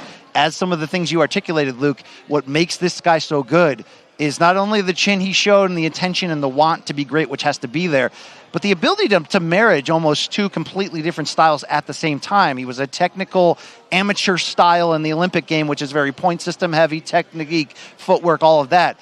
He opened his pro career and purposely fought a much more aggressive style, walking guys down, standing in the pocket, being willing to trade, catch damage, and throw back. The way he's been able to marry that at the pro level has been beautiful to see, because we talked a lot about Chris Colbert coming into that matchup last January. We were only talking about Hector Garcia coming out of that matchup, and the reason is, if you hadn't seen that fight on Showtime, was Garcia got up on Colbert, took his best shots, and meticulously wore him down with pressure. Luke, pressure doesn't always burst pipes, as people like to say, but if you can marry pressure with with a volume of technical shots, sneaky uppercuts, sort of sidearm hooks that he throws from various looks, and a great underrated trainer behind him that Hector Luis Garcia has in Bob Santos, who is a growing legion of champions under him right now, 3 of them from the Dominican Republic. Here's a respected guy, Bob, that we've known in boxing a long time, cut man, decorated behind-the-scenes guy, now coming to the forefront with these fighters that he's treating like sons to him. You can watch the All Access series that Showtime does and get a real look into see how intimate their relationship is. You give a lot of respect to what Bob Santos is doing, but it's up to Hector Luis Garcia. Luke, he's putting both styles together in such a marriage that if Tank Davis is going to beat him on Saturday, which the betting oddsman will tell you Tank maybe more likely, more decorated, coming in, more power, and let's not forget Garcia moving up in weight from 135. Tank's going to have to do it in the pocket against a guy who's coming on with volume, technique, and tension. Again, this ain't anybody's easy walk in the park. Hector Luis Garcia, a live dog, entering Saturday night. Yeah, no doubt about it. And also just to remind folks about Hector Luis Garcia that, yes, he is a pressure guy, but if you look at some of the shots that dropped Colbert, they were from a little bit of distance. Oh, yeah. He's not on top of you where it's all like right here. Well, he's in punching range. Yes. Which can bring across a certain level of anxiety and mental fatigue but from your opponents. He's not Isak Cruz. And I'm not in any way saying anything. Isak Cruz is a phenomenal fighter, but they're different styles. Yeah. And for that reason, it should be noted, like he pops guys at distance. He gets them to overcommit and then counters them. He's very good at setting traps because he can throw so much volume in there that he can begin to weave in problems into it over time to reset the pattern, reset the experience sort of for his opponents, and then take advantage Well, of it. it's almost an oxymoron, if that's even the right word. I don't know if my education can back that up, Luke. But is it like, when I say perfect marriage, is he an educated brawler? Is he a technical brawler? In some ways, in some fashions, he is. It's never irresponsible. Yes, he has to lean on his chin, meaning Garcia, in some of those big moments, and he did that against Colbert. He went into the kitchen at punching range and was able to constantly put pressure on. But he's not there to be hit in the same way that we know sort of the traditional, guys that come out, put their head down and go after it and are willing to take two or three to land one. This is a very precise boxer, and that's the key part of it. You need the backbone, you need the intention, you need all that, and the amateur experience to go with it. He's got all that. He's also riding something called momentum right now.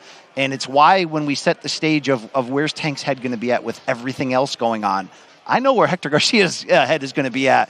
This guy's trying to live all of his dreams right now. He's coming through a breakthrough year where everybody got to know his name in the boxing game. He's trying to go beyond the boxing game here. He's trying to win more world titles, and if he comes in there and upsets Tank Davis, the opportunity commercially almost doubles and triples what his opportunity will be to get more title opportunities in big fights. A huge life-changing opportunity for Hector Garcia on Saturday, but he does seem to be wired the right kind of way with the right background that it's in play that he does this, which is why when you hear Gervonta, when you hear Coach Calvin Ford talk about Garcia, they're very respectful. They know what they're getting into. Yeah, there's no doubt about it. Let's talk about Gervonta Davis's game a little bit. Everyone talks about the power with good reason. It is substantial, but he's got some more skills than that. So let me ask you this question. What is your favorite Gervonta Davis win? There's been many good ones. And when you look at that pay-per-view opportunity he had against Leo Santa Cruz at 130 pounds in a stretch where he fought 3 different pay-per-view fights at different weight classes, that one-punch moment was certainly impressive. But overall, I've got to give the fight after that. When he went into San Antonio on pay-per-view and moved up a division at 140 pounds, it took on Mario Barrios, an unbeaten, hungry fighter, a fighter who we saw last year came up on the losing end at welterweight against Keith Thurman, but pushed him and gave him a tough effort. This was a Tank who... the power's there, but moving up to 140 against a bigger opponent, the one-punch power maybe wasn't there with the same level of potency. So we got to see more of the game planning, the IQ of Tank, the technique. Always a good boxer, always a very efficient and powerful counterpuncher, but he had to use more of that craft and those skills to set the foundation, which led to the late-round stoppage. And the way he did that, the way he did it brick by brick and built that up, was a beautiful thing to watch. That's why it's easy to get lost on Tank and only remember the knockouts and only remember the power, but forget about giving him that critical respect on the back end for his own amateur background, the craft, the hard work he puts in, his commitment to being a pure boxer to set up the power punches just makes that power shine on an even larger level. I'm going to say the Leo Santa Cruz fight for me. To your point, I don't really disagree with your characterization of the Mario Barrios fight and how he won it and why that's important. But to me, and I've often said this, it sounds like I'm contradicting myself, maybe to an extent I am, that people overly focus on Tank's power and don't notice the other things. There were other elements in play that Tank used to set up the shot that ultimately sent Leo Santa Cruz crumbling to the mat. But to be that small, right? Tank Davis is not a big guy. There's a comment on the video where we sat next to each other, and someone said it looks like I won Tank Davis at a raffle at a county fair because I'm a larger person. You're talking about one of those crane machines? Yeah, it's impossible to get that stuffed animal. I apparently did it, and I got a world champion boxer out of it. But the point being is he's not a big guy, and so for him to carry consistent one-punch power, and by the way, should be noted, like going back to the Gamboa fight and other ones, late. He can do it late as well. Or the Barrios fight, I think, was it the 11th round he finally stopped him? Right, so he doesn't have just terrifying power for a guy that size. It carries late, and part of the reason it carries late is because he knows when to use it, when not to use it, how to set it up, how to trick someone. Rolly walking into it. Santa Cruz going to the same side 3 times in a row and then paying for it. If you become predictable against Tank Davis, he will unleash a terrifying force on you. That is what Garcia is up against on Saturday. And I think, look, Tank Davis is only getting better. And part of the reason why I say that and believe it is because it goes back to saying you can get too caught up in looking at the knockouts and not really understanding or noticing the craft that he uses to set that up, because it had been a long time, especially in the lower weight classes, before he found somebody who can push him late into those fights. But, you can go back to his breakthrough title win over Jose Petraza, which showed you early on the potential he has. But now that he's fighting later in fights, now that he's stepping up into higher weight classes and trying to find more difficult competition, and, well, look, let me just give an editorial here. We can certainly have a lot of fun with what Rolly Romero brought to the table from just a ridiculous standpoint and a trash-talking element. And Rolly stole the show a few times, even if he teases the idea of going overboard a little bit. But when Tank talks about that Rolly fight, he's very respectful in saying, I had to be precise. Right. I had a guy who, if he hit me with either hand in any situation, his sole intent in there was hurting you. And Rolly was awkward enough where he made that a little bit of a tense fight for about 3, 4, 5 rounds until Tank was perfectly able to set him up. But I think these different level of challenges where it's not just Tank as the bigger guy, the bigger puncher walking you down. Now it's Tank, the smaller guy in the higher weight classes, being forced to use every tool in the tool belt. I think he's getting better by being forced to show this across the distance. The Isaac Cruz fight, which he took on Pitbull at last minute when Rolly had to pull out the first time, that goes down as a close decision in the end. That was a late opponent switch, and we had to see Tank the boxer in there because it was clear early on that Cruz wasn't going to be taken out with one punch. This is part of the growth. This is what you need to see. You need to fight different fighters in different situations, go deep into fights and show what you can do. Especially on the role that Tank Davis is now on from a matchmaking standpoint. If he's not in your top 10 pound for pound, he will be, Luke, because he's knocking on that door and he's showing you. Commercially, we already know exactly who he is. Critically, though, he's proving to be on that same level. Yeah, no doubt about it. And, of course, if you want to buy the Showtime pay-per-view, you can do that at Showtime.com/PPV. I do believe there are some tickets left at the Capital One Arena. Not many of them, as our own Showtime's Brian Custer told us at the dais earlier for the Undercard press conference. So if you are in the area or you're going to be in the area, you got to get your tickets quickly. There's not a whole lot left. But, of course, if you want to watch from the comfort of your own home, you certainly may do that. Showtime.com/PPV. It'll be a 9 p.m. in the East start from Washington, D.C. BC, we talked a little bit about Jaron Ennis. Can we talk a little bit more about Jaron Ennis? Because he's just one of my favorites. I'm here all day for that. Jaron Ennis is such a special talent. I have said many very laudatory things about him. I don't want to go over them again. But I liked what Brandon Lee had to say about him. If I had to ask, because every fighter's got strengths and weaknesses. There are strengths and weaknesses to every person and to every style, and that includes Jaron Ennis as well. However, he is one of the most complete boxers I've ever seen. The one thing that might be really lacking on his resume, BC, is not so much a skill per se. Southpaw, orthodox, he can fight from either. Good shot selection, good accuracy, athleticism, range, footwork, you name it. But he's not exactly battle-tested yet, is he? He's not exactly had someone put it on him and then have to respond. I know Brandon Lee was kind of upset that he'd been knocked down, but he did win that fight. He stormed back and looked good towards the end. There's at least a question there that's been answered. Maybe your defense needs a little bit of work, but your heart, your ability to focus did not.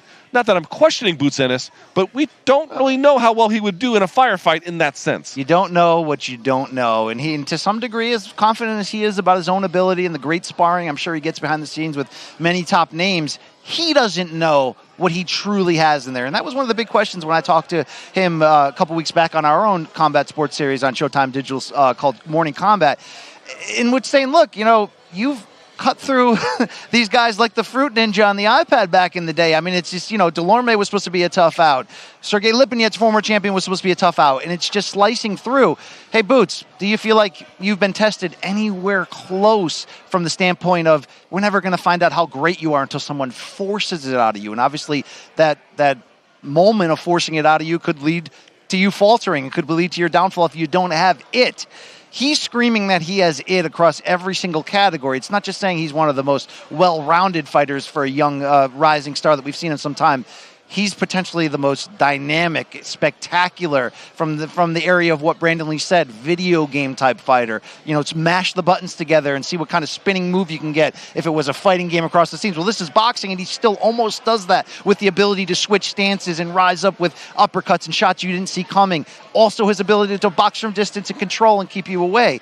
But when you go in there against names that are expected to be the one that is finally the test for you, and you're just slicing through them like nothing is there, obviously, we're going to have a problem identifying some level of a true ceiling above him, and I think so will he, which is going to make every step of his journey Saturday against Ennis and Chukhadzhian for the interim IBF welterweight title, and whatever happens next, whether it's Errol Spence, whether it's Terrence Crawford, whether it's Keith Thurman, or Dennis Ugas, any of the big names in this division, not knowing truly what's under the hood until it's race time, to borrow a couple metaphors, that's the pull. That's the rub. That's the drug that's getting you in the building. And I think for him, it's not just what's it going to look like the first time somebody offers him opposition. A question I want to find the answer to. It's also how big is that ceiling when he does match himself against these guys, when he finally does get in there against somebody on that rare level of a Spencer Crawford who both tease all-time great skills in front of you but have never lost. Is he the first guy that can go in there and make it look easy against them too?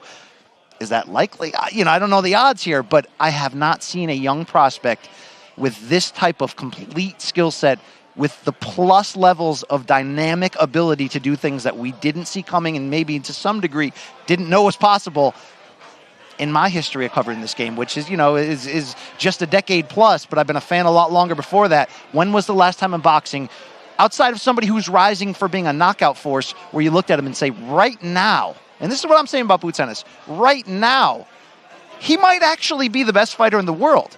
And that sounds ridiculous. We don't know that yet, though. You mean from a talent perspective? From a talent. You're not going to give him a pound-for-pound slot yet until he's earned it, right? Until he fights those names that unequivocally earn that.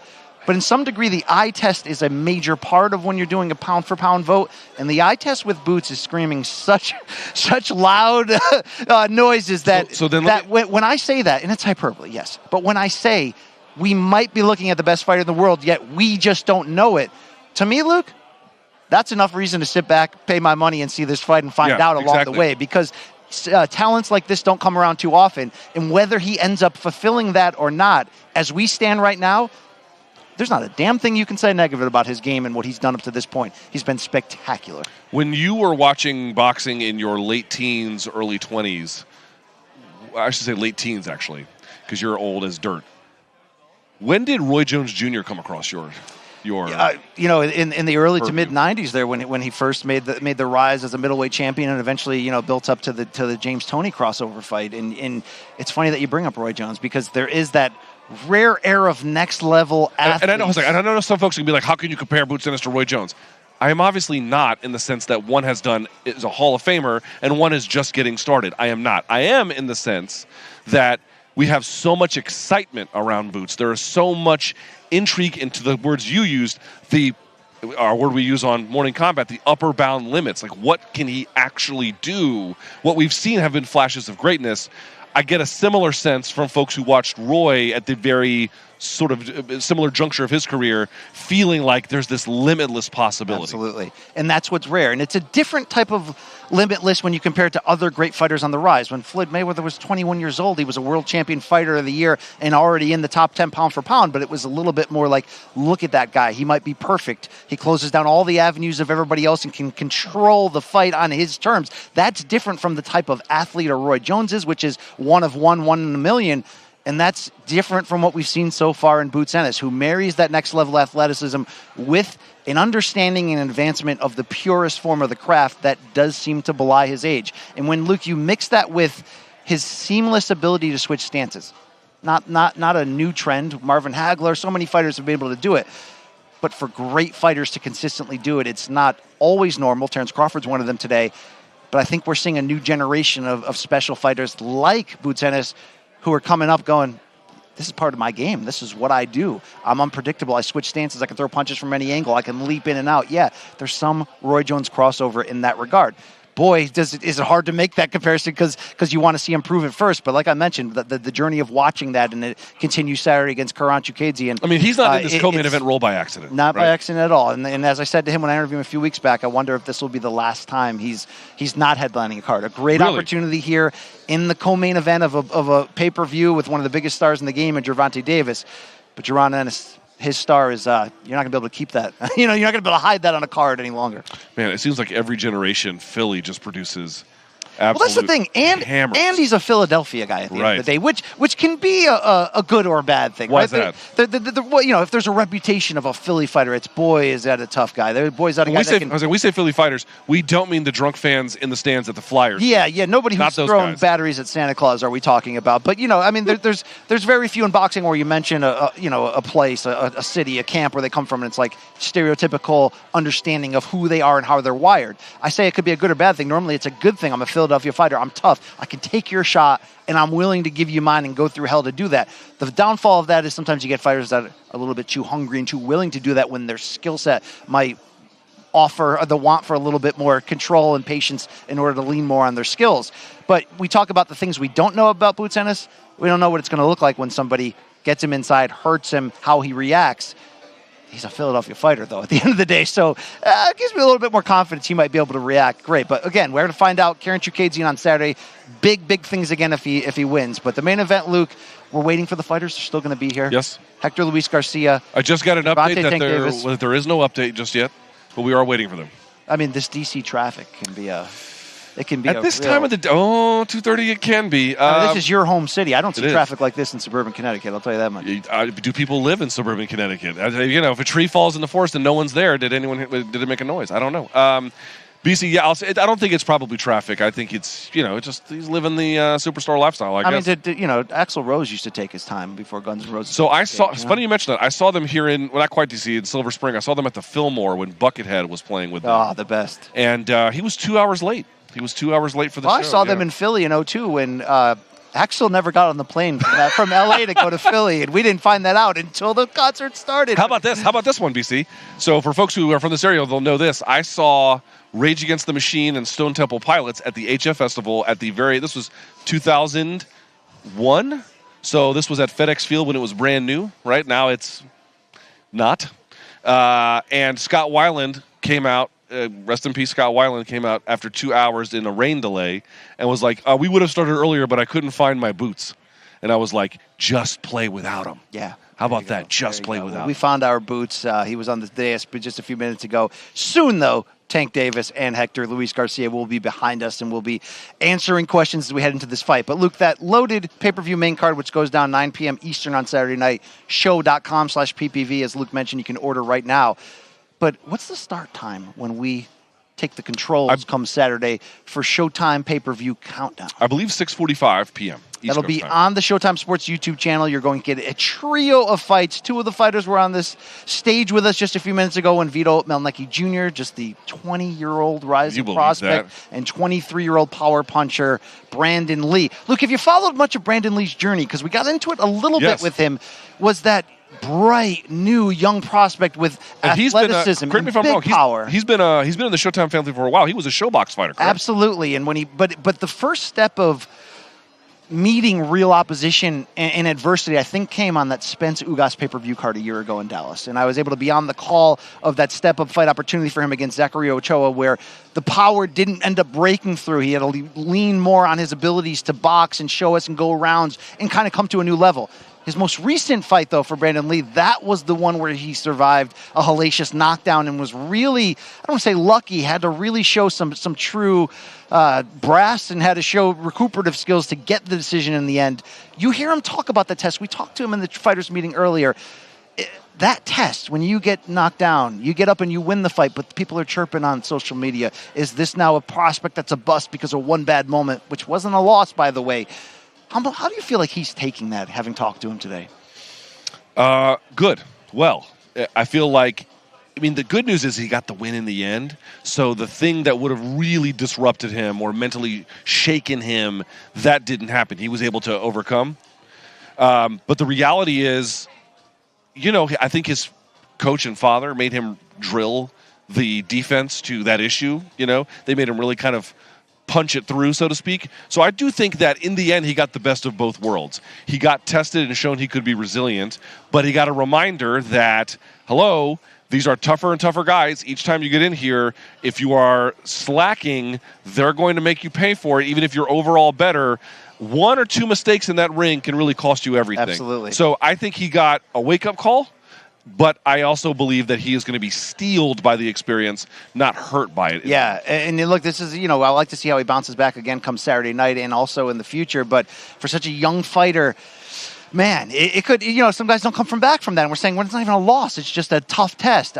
Impressed by the way he recovered, impressed by the way that he got back here. But I think what he has learned is that at this level, you got to raise your game, round out your game. And I think here's a guy with big-time power and athleticism who sometimes maybe relied on that to get victories. Now, at this level, it's got to be a complete game. So looking forward to him to showcase that come Saturday. So let me update the audience. I don't know if you can see him behind us or not. I am told Tank Davis is not really in the building, but in the room. So we are probably, and I'm going to guess here, we are probably minutes away from starting. Hector Luis Garcia right between us, sitting down on the dais, taking his spot. The unbeaten Dominican fighter, 31 years old, but that started late as a pro because of that huge amateur background. But we talked about it. Boy, is he getting his name known now. And we didn't bring this up before, and I'll say this too. I was there for the 6 weeks ago, or roughly 6 weeks ago, when they had the press conference announced for this fight. I saw their face-off. It was an amicable face-off, nothing too crazy. Garcia did not look like the guy who was coming up a weight class. Yeah. It looked like Davis was the guy coming up a weight class. Now, obviously, it's because of the height, and this is something Davis has to... okay, the height played a role, but pay attention to his frame. Yeah. It doesn't look like this is the wrong frame, for 135 generally, and more specifically for Tank Davis. Skills will play the difference, but I don't think the size is going to be that determinative a factor. Do you? No, I don't either. I think ultimately it's going to come down to skill, although when you hear Tank's team talk about it, they know it's a challenge skill for skill early. They do believe if this fight can turn into more of an actual fight late and the punches are traded, can Garcia hang on this level of firepower? I think that's the key technical, stylistic question that we're asking ourselves entering in here. Garcia's been able to do that against a very high level of competition up to this point. Now you raise the stakes to sort of a pound-for-pound level guy who also has incredible fight-changing power, who's also one division higher. That's the obstacle up against Garcia, because can you be that same hurricane strength force of pressure that I think got under the will of Chris Colbert, wore him down, messed with his confidence, eventually wore down his stamina as clean shots one after another seemed to take the fight out of him. If you cannot do that same dissection to somebody with the makeup of Gervonta Tank Davis, does that mean, what is Garcia's fight or flight instincts in that moment? If he finds himself down early, let's say if he gets hurt early or dropped, does he come back off the canvas as a boxer, or does he come back off the canvas as a fighter? The good news is Hector Luis Garcia can employ both methods and also can employ them together, but it's going to be interesting in that fight or flight debate, which happens when a fighter gets caught or gets hurt early. Which way are you going to go to try to salvage it? I think against Tank, who's the favorite, who's the bigger puncher, that's a key question, whether it's going to come through shots to the body or Tank uncorking that left hand. But Garcia's got that will it's going to say, look, if he can make this closer and harder than even Tank expects, does Hector Luis Garcia have the skills to pull off a decision here? Yes, he does. Yes, he does, in fact. The one thing we also haven't discussed is the scope of the fight itself, right? Like, it was one thing to beat Chris Colbert on Showtime Championship Boxing. That's a big deal. Here he is in the main event on pay-per-view against one of boxing's biggest stars. Not merely biggest rising star, but biggest stars overall. The crowd will not be in his favor. It will be a very gigantic crowd. They will be cheering his downfall, quite literally. They will be literally cheering his downfall. What does he do against that environment? On the one hand, BC, you can imagine a scenario where that really gets to you. On the other, I think a guy like Garcia, in this case, is desperate for these opportunities to be on stages like absolutely. This, whether they're booing him or not.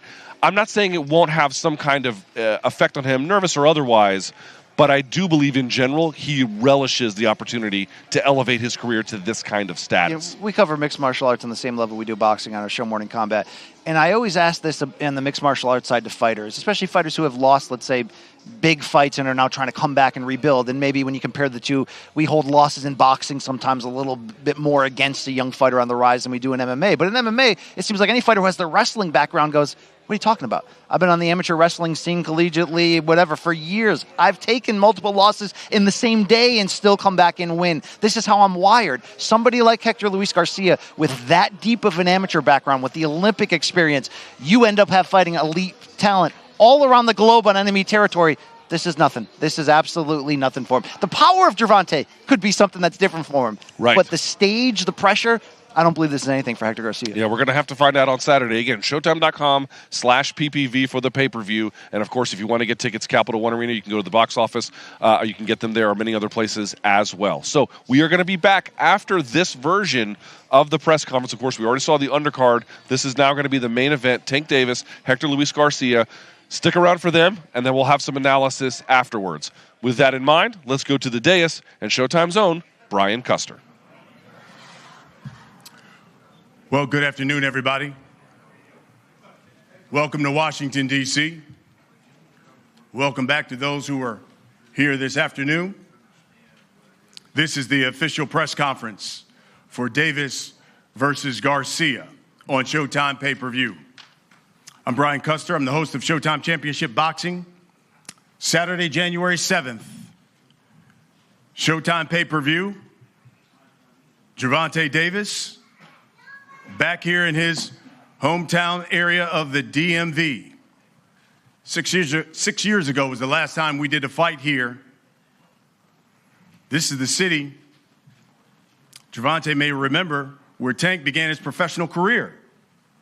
February 2013, when he became a pro, right here in the nation's capital.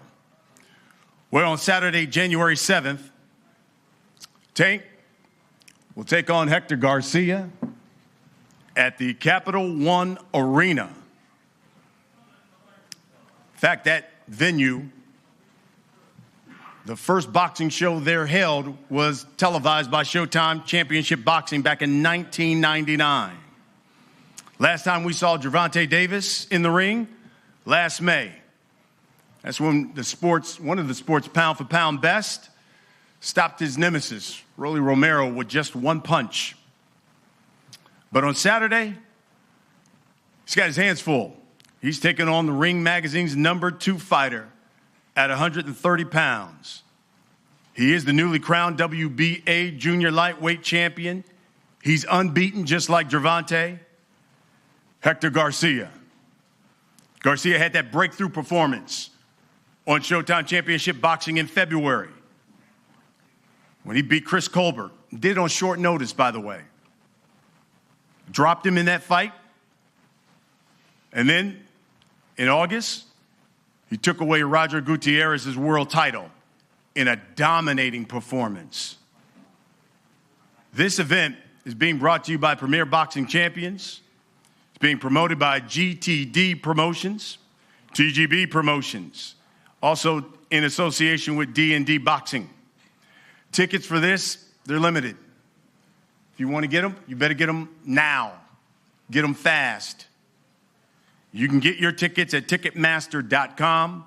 You can also get them at CapitalOneArena.com as well. This event and this pay-per-view fight features one of the sport's pound-for-pound best against the sport's hottest fighter right now. And it should be one heck of a fight. Let me bring up a man who helped make it happen.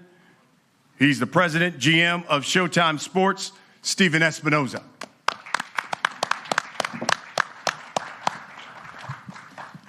Thank you, Brian. Gervonta Tank Davis versus Hector Luis Garcia. It's the first big boxing event of 2023, the first of many high-stakes, high-quality matchups that we're working on in Showtime.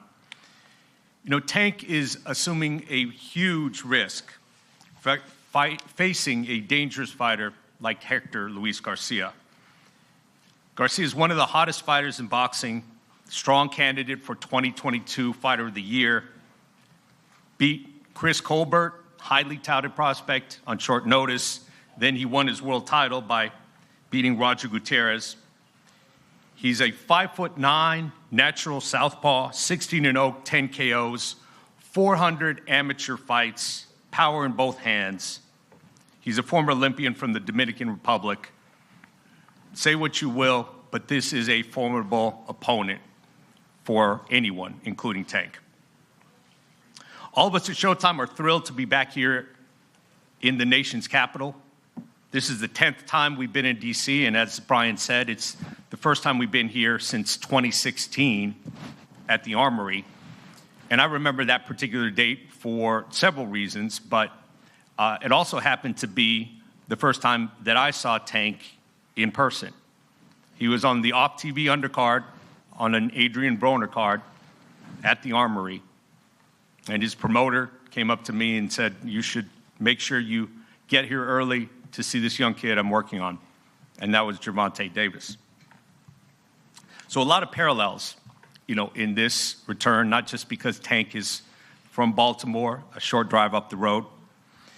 Last time Showtime was in the big arena here was Mike Tyson's last fight of his career against Kevin McBride. And at that point, it was not the Capital One Center, it was the MCI Center. This will be the 13th time Tank has appeared on Showtime, the 5th time on a pay-per-view. And by now, we all know what to expect. Every time Tank fights, it is must-see TV. He sold out arenas in LA, Atlanta, Baltimore, and Brooklyn. This last fight in May, the highest grossing and most attended combat sports event in Barclays Center history, nearly 19,000 people. In fact, over his last 6 fights, he's averaging nearly 15,000 people per event. And if you look across boxing and see the number of fighters who are doing that, you can count them on one hand. So we're in for an exciting, high-action, highly contested main event. But as usual, Showtime is delivering fight fans a high-quality card top to bottom. We have Jaron Ennis, one of boxing's most dynamic fighters. He's fighting for an interim title, the interim IBF title, fighting to become the mandatory, get his shot at a championship fight.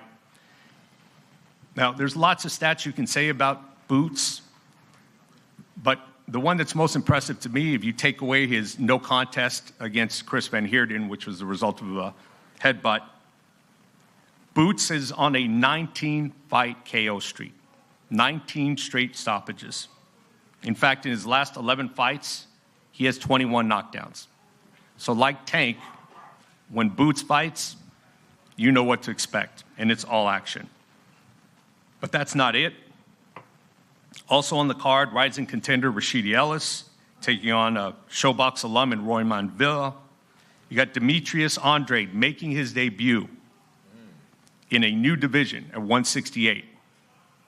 So rarely have you seen the kinds of names and the kinds of fights that you have all on one card, and that's not it. We can go down further on the card.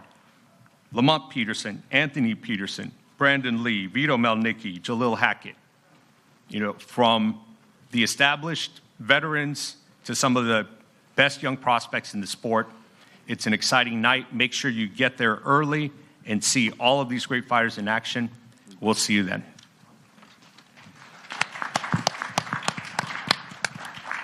Thank you, Stephen. Of course, the pay-per-view broadcast begins at 9 p.m. Again, Eastern, that is 6 o'clock Pacific time. Make sure you buy it. Don't want to be late.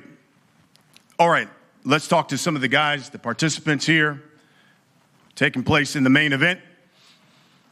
First, we'd just like for you guys to give us a statement about the fight, what we should expect. Let me start over here. And this man here is the trainer of Hector Luis Garcia. He's probably had the Midas touch. If you look at his year, led Hector to a world title. Alberto Puello as well. I mean, the man has done it all, it seems like, last year, and looking to start the new year off with a bang as well. Mr. Bob Santos. Well, thank you. We're expecting a tremendous fight. I've said it, I'll say it again. I think Gervonta, pound for pound, is one of the best fighters in the sport, one of the most dynamic punchers in the sport.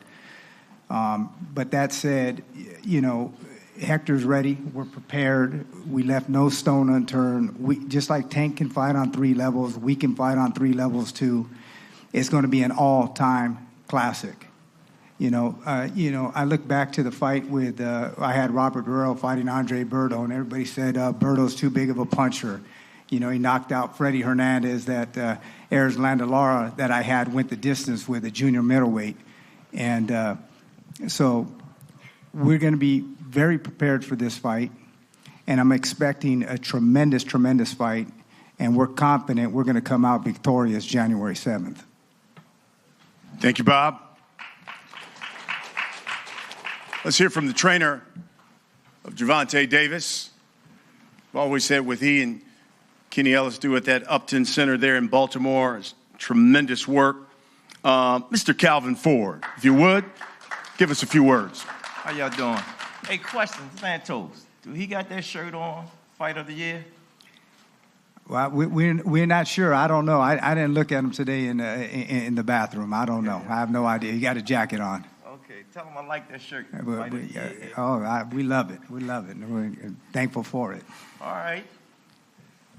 Oh, man, I can't wait till the 7th get here. It's been a rocky camp, y'all. But guess what? He made for this one. Y'all got the right cat this time. Y'all got the right cat. Y'all been reading it. This ain't no tune-up right here. This a fight. This is what we made for. This is what we do. This is how we get down. Hector, I like your name. You got a fight name. Bring that Hector to the fight that night, yeah? Because guess what? It's on and popping. You know what I'm saying? We understand when we in D.C., the only way you go away is through D.C. He understands what's going on. That's our playground right here. We couldn't go nowhere unless we came through D.C. Y'all see the card? The card is lit. And we're going to finish it up lit. Man, I can't wait. All this stuff been happening. Y'all been pouring gasoline on my youngin'. Guess what? Buckle up your shoes, caboose in the house. Put your seatbelt on, because Gervonta Tank Davis is going to bring that heat that night. Thank you, Calvin. Let's hear from the fighters now. Hector Luis Garcia, unbeaten, 16-0-1, 10 knockouts, an Olympian, and currently the WBA Junior Lightweight Champion of the World.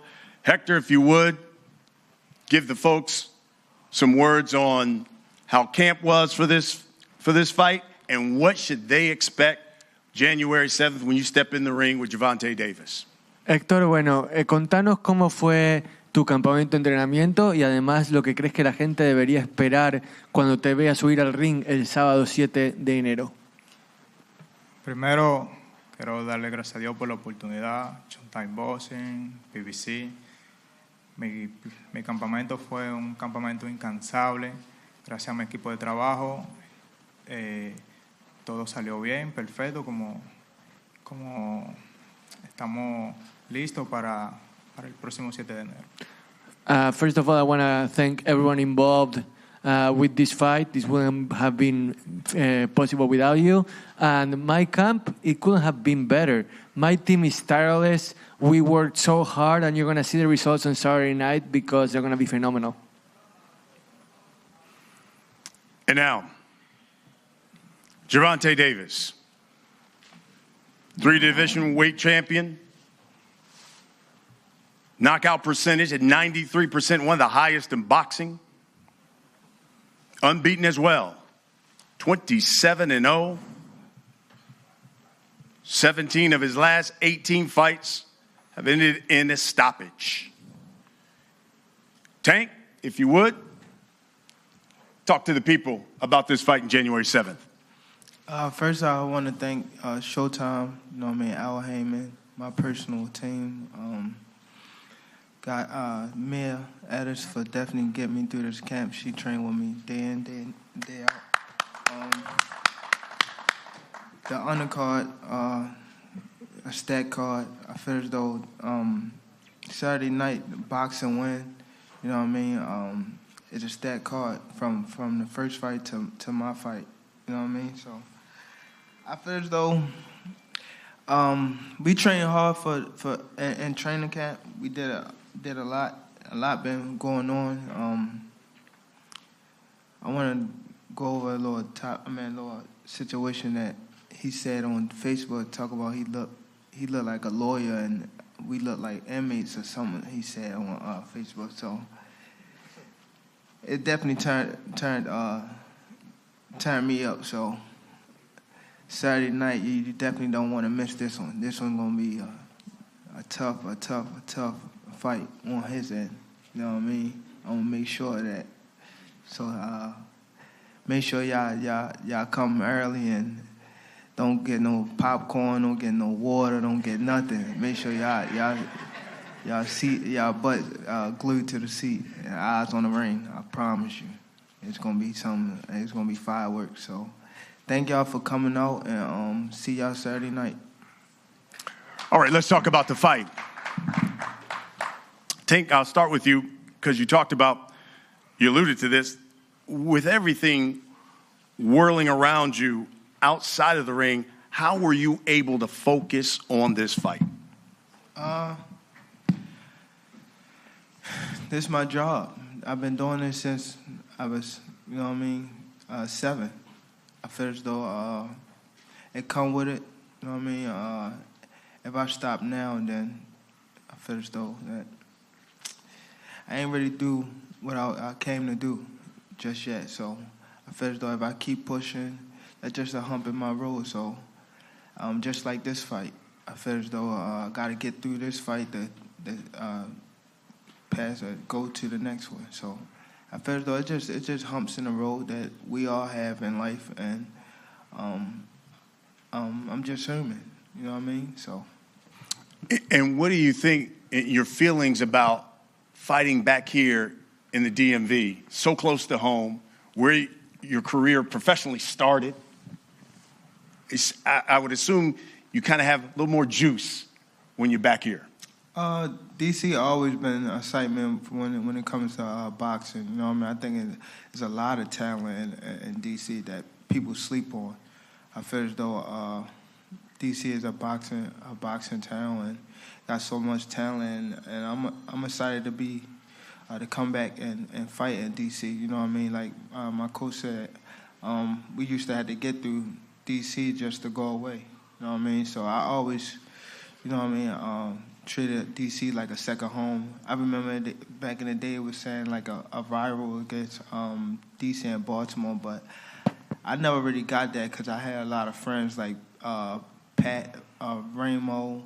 I had a lot of guys that I actually like used to come to D.C. and just chill with, you know what I mean? So I always felt like D.C. was a second home for me. So just coming back and fighting in D.C. it means a lot on a professional level. So I'm excited to be back. You know what I mean? I seen Lamont Peterson when he beat Amir Khan, and I was right there, and I actually held his belt after he won. You know what I mean? And that was actually the IBF belt, and I won that, my first world title. So I'm excited to be back in D.C. and I'm grateful and Saturday night. Hector, says a lot about you. Taking a challenge, stepping up in weight, taking on a guy who has tremendous power. Tell the people why you took this challenge. Bueno, es algo muy elogiable sobre vos que hayas optado por subir de categoría, el aceptar este desafío contra un campeón del calibre y la potencia de Gervonta Davis. Contar un poco a la gente las razones por las cuales aceptaste este desafío y por qué lo hiciste. Bueno, sí, acepté este desafío porque me gustan los grandes retos. Para mí las dos divisiones son iguales, la cual me siento bien, me siento en óptimas condiciones en la 135 y enfrentando a Gervonta Davis esta vez. Eso me da más fuerza todavía, más ganas, más deseo de superación, de ganar mi pelea el próximo 7 de enero. Well, both divisions are basically the same to me. I feel equally comfortable in both. And I took this challenge because I always want to surpass my own limits and go after the very best. So in the end, it's up to me to show what I can do on Saturday night. But when it comes to having to face what I have to face at the weight I have to face, I'll be ready no matter what. I think people love watching you fight, Hector, is because obviously you got the punching power and your style. Do you believe your power will be enough to keep Tank off of you on Saturday? Tu estilo de pelea ha sido elogiado tanto en el pasado como actualmente. ¿Crees que tu potencia, el poder de tus puños va a ser suficiente para mantener a Gervonta Davis alejado de vos y evitar que haya tanto daño físico? Sí, claro. Yo soy un peleador que peleo toda la distancia y confío en mi puño.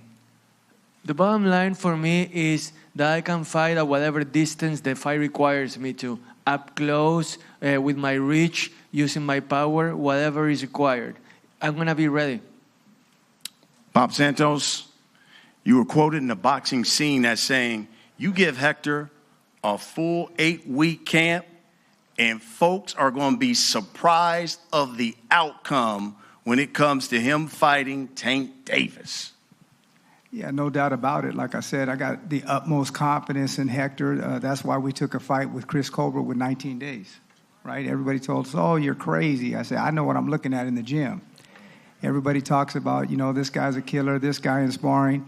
You don't survive in my gym with Carlos Adames and guys like that. So we've been in there with big guys too, and we will be ready to rock and rumble however it wants to go, inside, outside, back foot, forward, whatever it takes. January 7th, we're going to be victorious in this fight. Calvin Ford, you said this fight, we putting everybody on notice. What do you mean by that? Everybody gonna get it. Todd, he don't never get his props. And he did the same thing as the rest of them, or more. Y'all heard the last time, it's never enough. I'm sorry, Hector, you have to be the one. I'm sorry, man. Hey, Calvin, don't say he don't never get his props. I give him his props. I give Tank all the props in the world. Pound for pound, he's one of the best fighters in the world. For me, I give him his props. Pound for pound, he's one of the best in the world, no doubt about it. But everybody else, man, we know it. Well, they don't know what they're looking at then. Ray Charles could see how talented Tank is. So, we know what we're looking at. We know what we're up against. And again, pound for pound, he's one of the best fighters in the world. And anybody can't see that. Wow, I don't know what they're looking at. Read what we've been reading. See what we've been seeing. Everybody put their hands up saying the kid ain't getting his props like he's supposed to be getting. The best way to show him is to show him. I'm sorry to say it. See you on the 7th, money. Tank, let me come to you. Because you got a Ryan Garcia fight scheduled for April.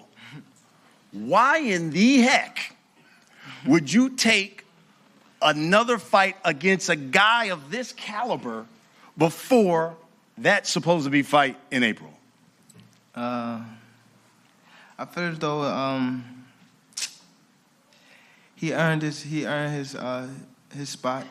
You know what I mean? Hector definitely earned his spot off of what he done in a few months that, you know what I mean, he been in fighting. So I feel as though that he beat a top prospect. I think he came back and, you know what I mean, had a great performance and won a belt. So I think he earned his spot. You know what I mean? I feel as though he's not someone to sleep on. I feel as though that he's a tough opponent, and this will prepare me for, you know what I mean, the Ryan fight. So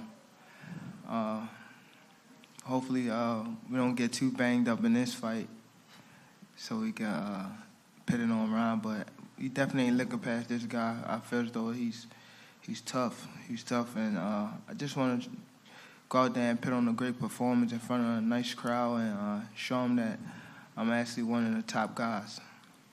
Yeah, and you said this fight, too, is all about quieting all the talking from these fighters. You expound on that? What fighters and what have they been saying about you? Just been a lot of talk, you know what I mean? Been a lot of talk from our fighters and whatnot, so just want to put them on notice with this fight, even with the Ryan fight, you know what I mean? I can't get the Ryan till I get past Hector, and I want to show that I'm one of them elite guys, you know what I mean, by the performance I put on Hector, you know what I mean? I love, Hector, that you and Tank have certainly had a nice little back and forth. If I'm not mistaken, I think Tank had a picture of you on his punching bag and he was beating it up. And you went on social media and had a picture of Tank with the sign that said free ass whoopings. So talk to us about what we should expect on Saturday night then, considering what you put on social media. Bueno, acá a Brian le encanta el ida y vuelta que han tenido entre vos y Gervonta. Muy divertido en el sentido de que Gervonta tenía tu cara en una de las bolsas de su gimnasio. Vos le respondiste con una foto propia de Gervonta en tu bolsa en el que decía te voy a patear el trasero gratis. Entonces, contanos un poco de todo este ida y vuelta y tus sensaciones sobre lo que ha sido el ingrediente picante de esta pelea. Sí, cada peleador es diferente y hay que respetar las decisiones de cada peleador. Cuando sí, todos los fanaticados enviándome cosas de esa actuación de Gervonta Davis en su gimnasio. Ya vi que anteriormente lo había hecho con Rolly y eso es algo normal, ¿me entiendes? Eso quizás es un entretenimiento para él, una motivación, pero eso es como así mismo, es muy emocionante porque me emociono, lo disfruto, eso me gusta. I thoroughly enjoy the back and forth. It's something that thrills me and motivates me. I think it motivates Gervonta too. And it's all like, I think it's normal. It's in good fun and it brings a different ingredient to the fight. So I didn't take any offense to what he did and I did what I did and I had people sending me memes and stuff like that. So it's all part of the fight and I think both he and I were motivated by it. All right, let's wrap it up with this. Hector? Do you get a sense that maybe Gervonta is focused on the wrong Garcia? And what should he expect Saturday night at the Capital One Arena? ¿Crees que Gervonta está enfocado en el García equivocado? ¿Y qué crees que la gente debería esperar de tu parte y de la pelea en sí el sábado por la noche? Un vaticinio, una predicción que tenga sobre cómo va a terminar la pelea. Bueno, mi predicción es no está equivocado. Porque el real García soy yo, el verdadero García soy yo. Y por eso estoy aquí ante Gervonta Davis. Y sé que va a ser una pelea muy emocionante, porque Gervonta para mí es un gran peleador.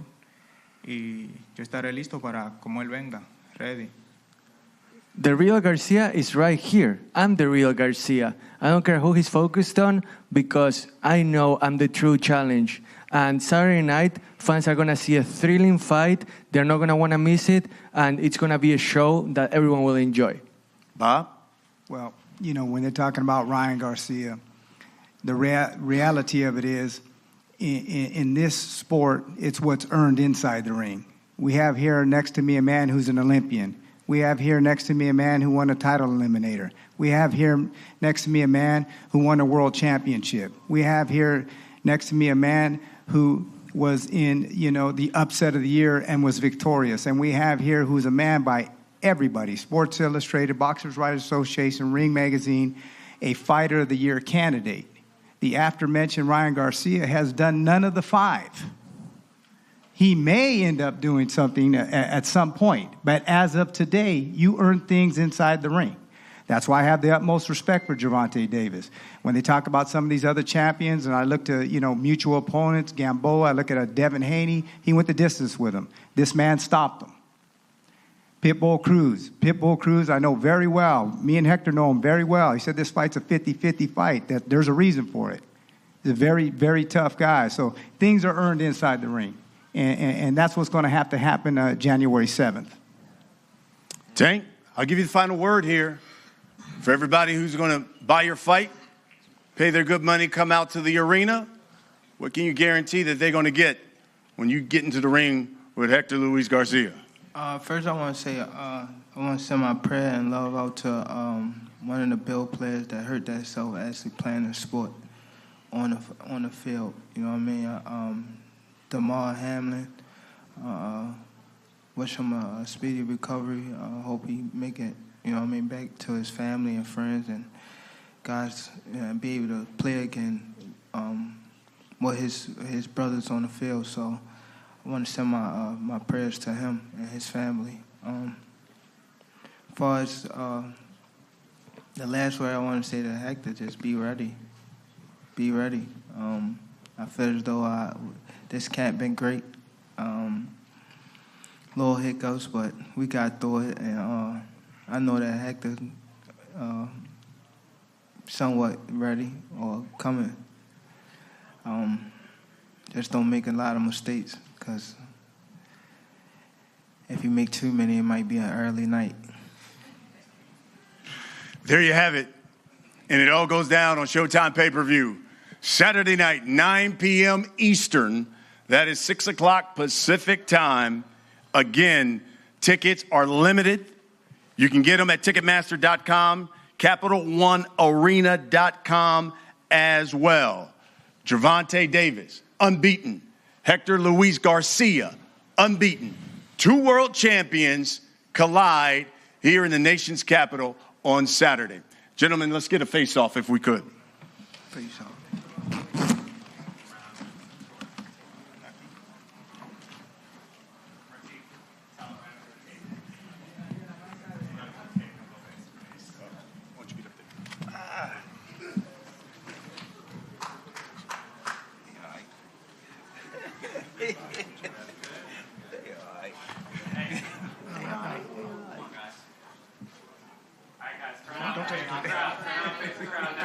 Cameras in the back, guys. Hector, camera in the back. Camera all the way in the back.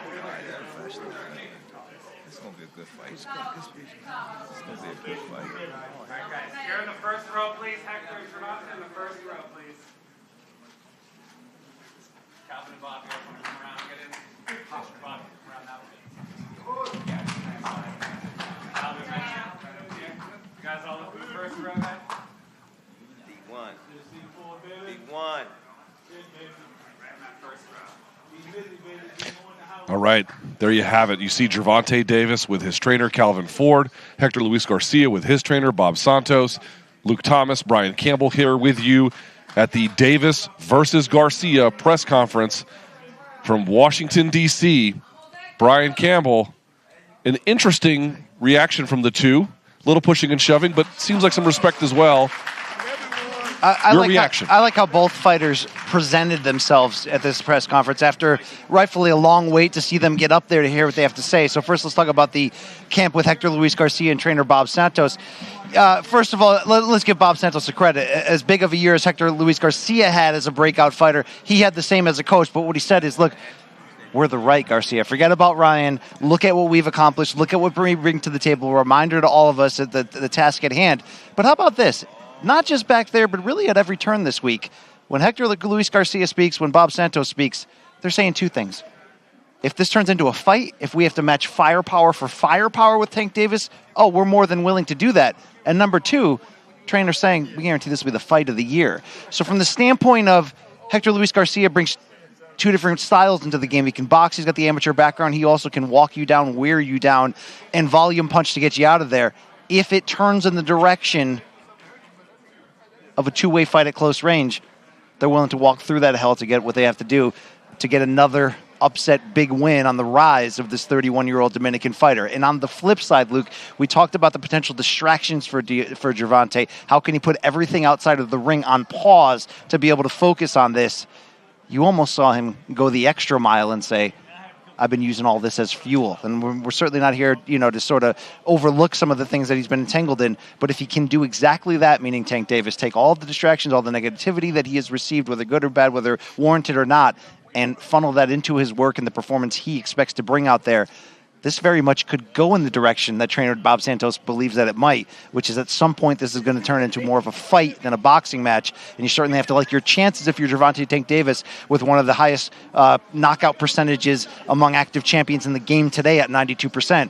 But they've got an opponent across from him who is ready for that smoke. And as much as we use that great cliche, the name of another Showtime digital platform here, they're ready for a fight. That's what I take away from hearing them talk ahead of this one. Speaking of which, if you want more of this dynamic duo, probably don't, but if you do, we have a show, called Morning Combat. We are live Monday, Wednesday, Friday, live 11 a.m. in the East. In fact, we'll be here in this exact room on this exact dais tomorrow at 11 a.m. to get you ready for the Combat Sports Weekend. Some special guests. Now, if you are interested in the Davis and the Garcia fight, if you want to buy it on pay-per-view, showtime.com/PPV, that's the place you got to go. And you just heard Brian Custer say Ticketmaster.com for tickets. If you are here in the Washington, D.C. area, you can go to the box office for the Capital One Arena, 7th and G, 7th and F, depending on where you want to go.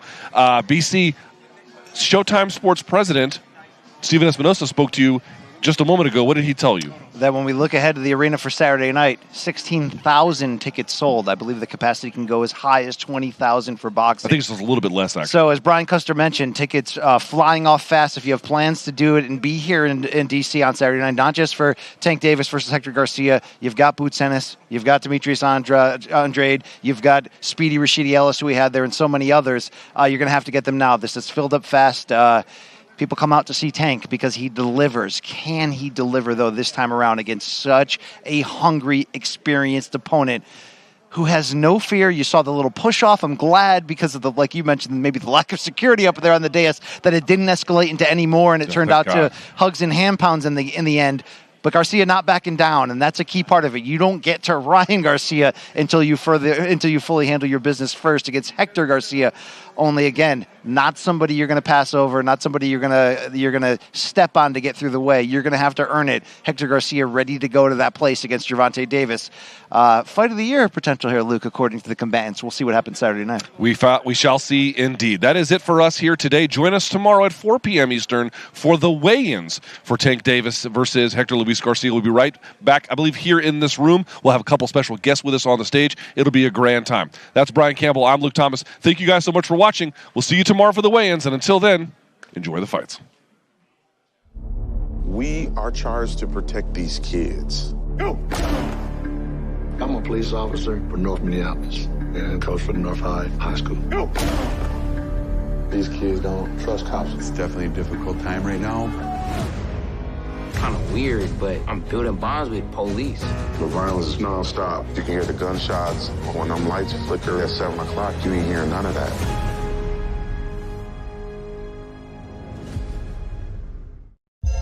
Man, that card, that's an old school card right there. That card lit. Welcome to our nation's capital. We are here in Washington, D.C. Nothing but high ratio knockout hitters. Demetrius Boo Boo Andrade. What are you looking to demonstrate on Saturday? A beatdown. Perform and let people know it's me again. I'm here. Gervonta Nicholson. My confidence is through the roof. It's my time. Rashidi Ellis. Back in the ring, back in the groove. He's a tough fighter, but that don't mean nothing to me. Villa. I believe that I can be a world champion, and I'm ready for anything that comes my way. Sharon Boots Ennis. I can't wait to shine and put on a beautiful show. Get this knockout.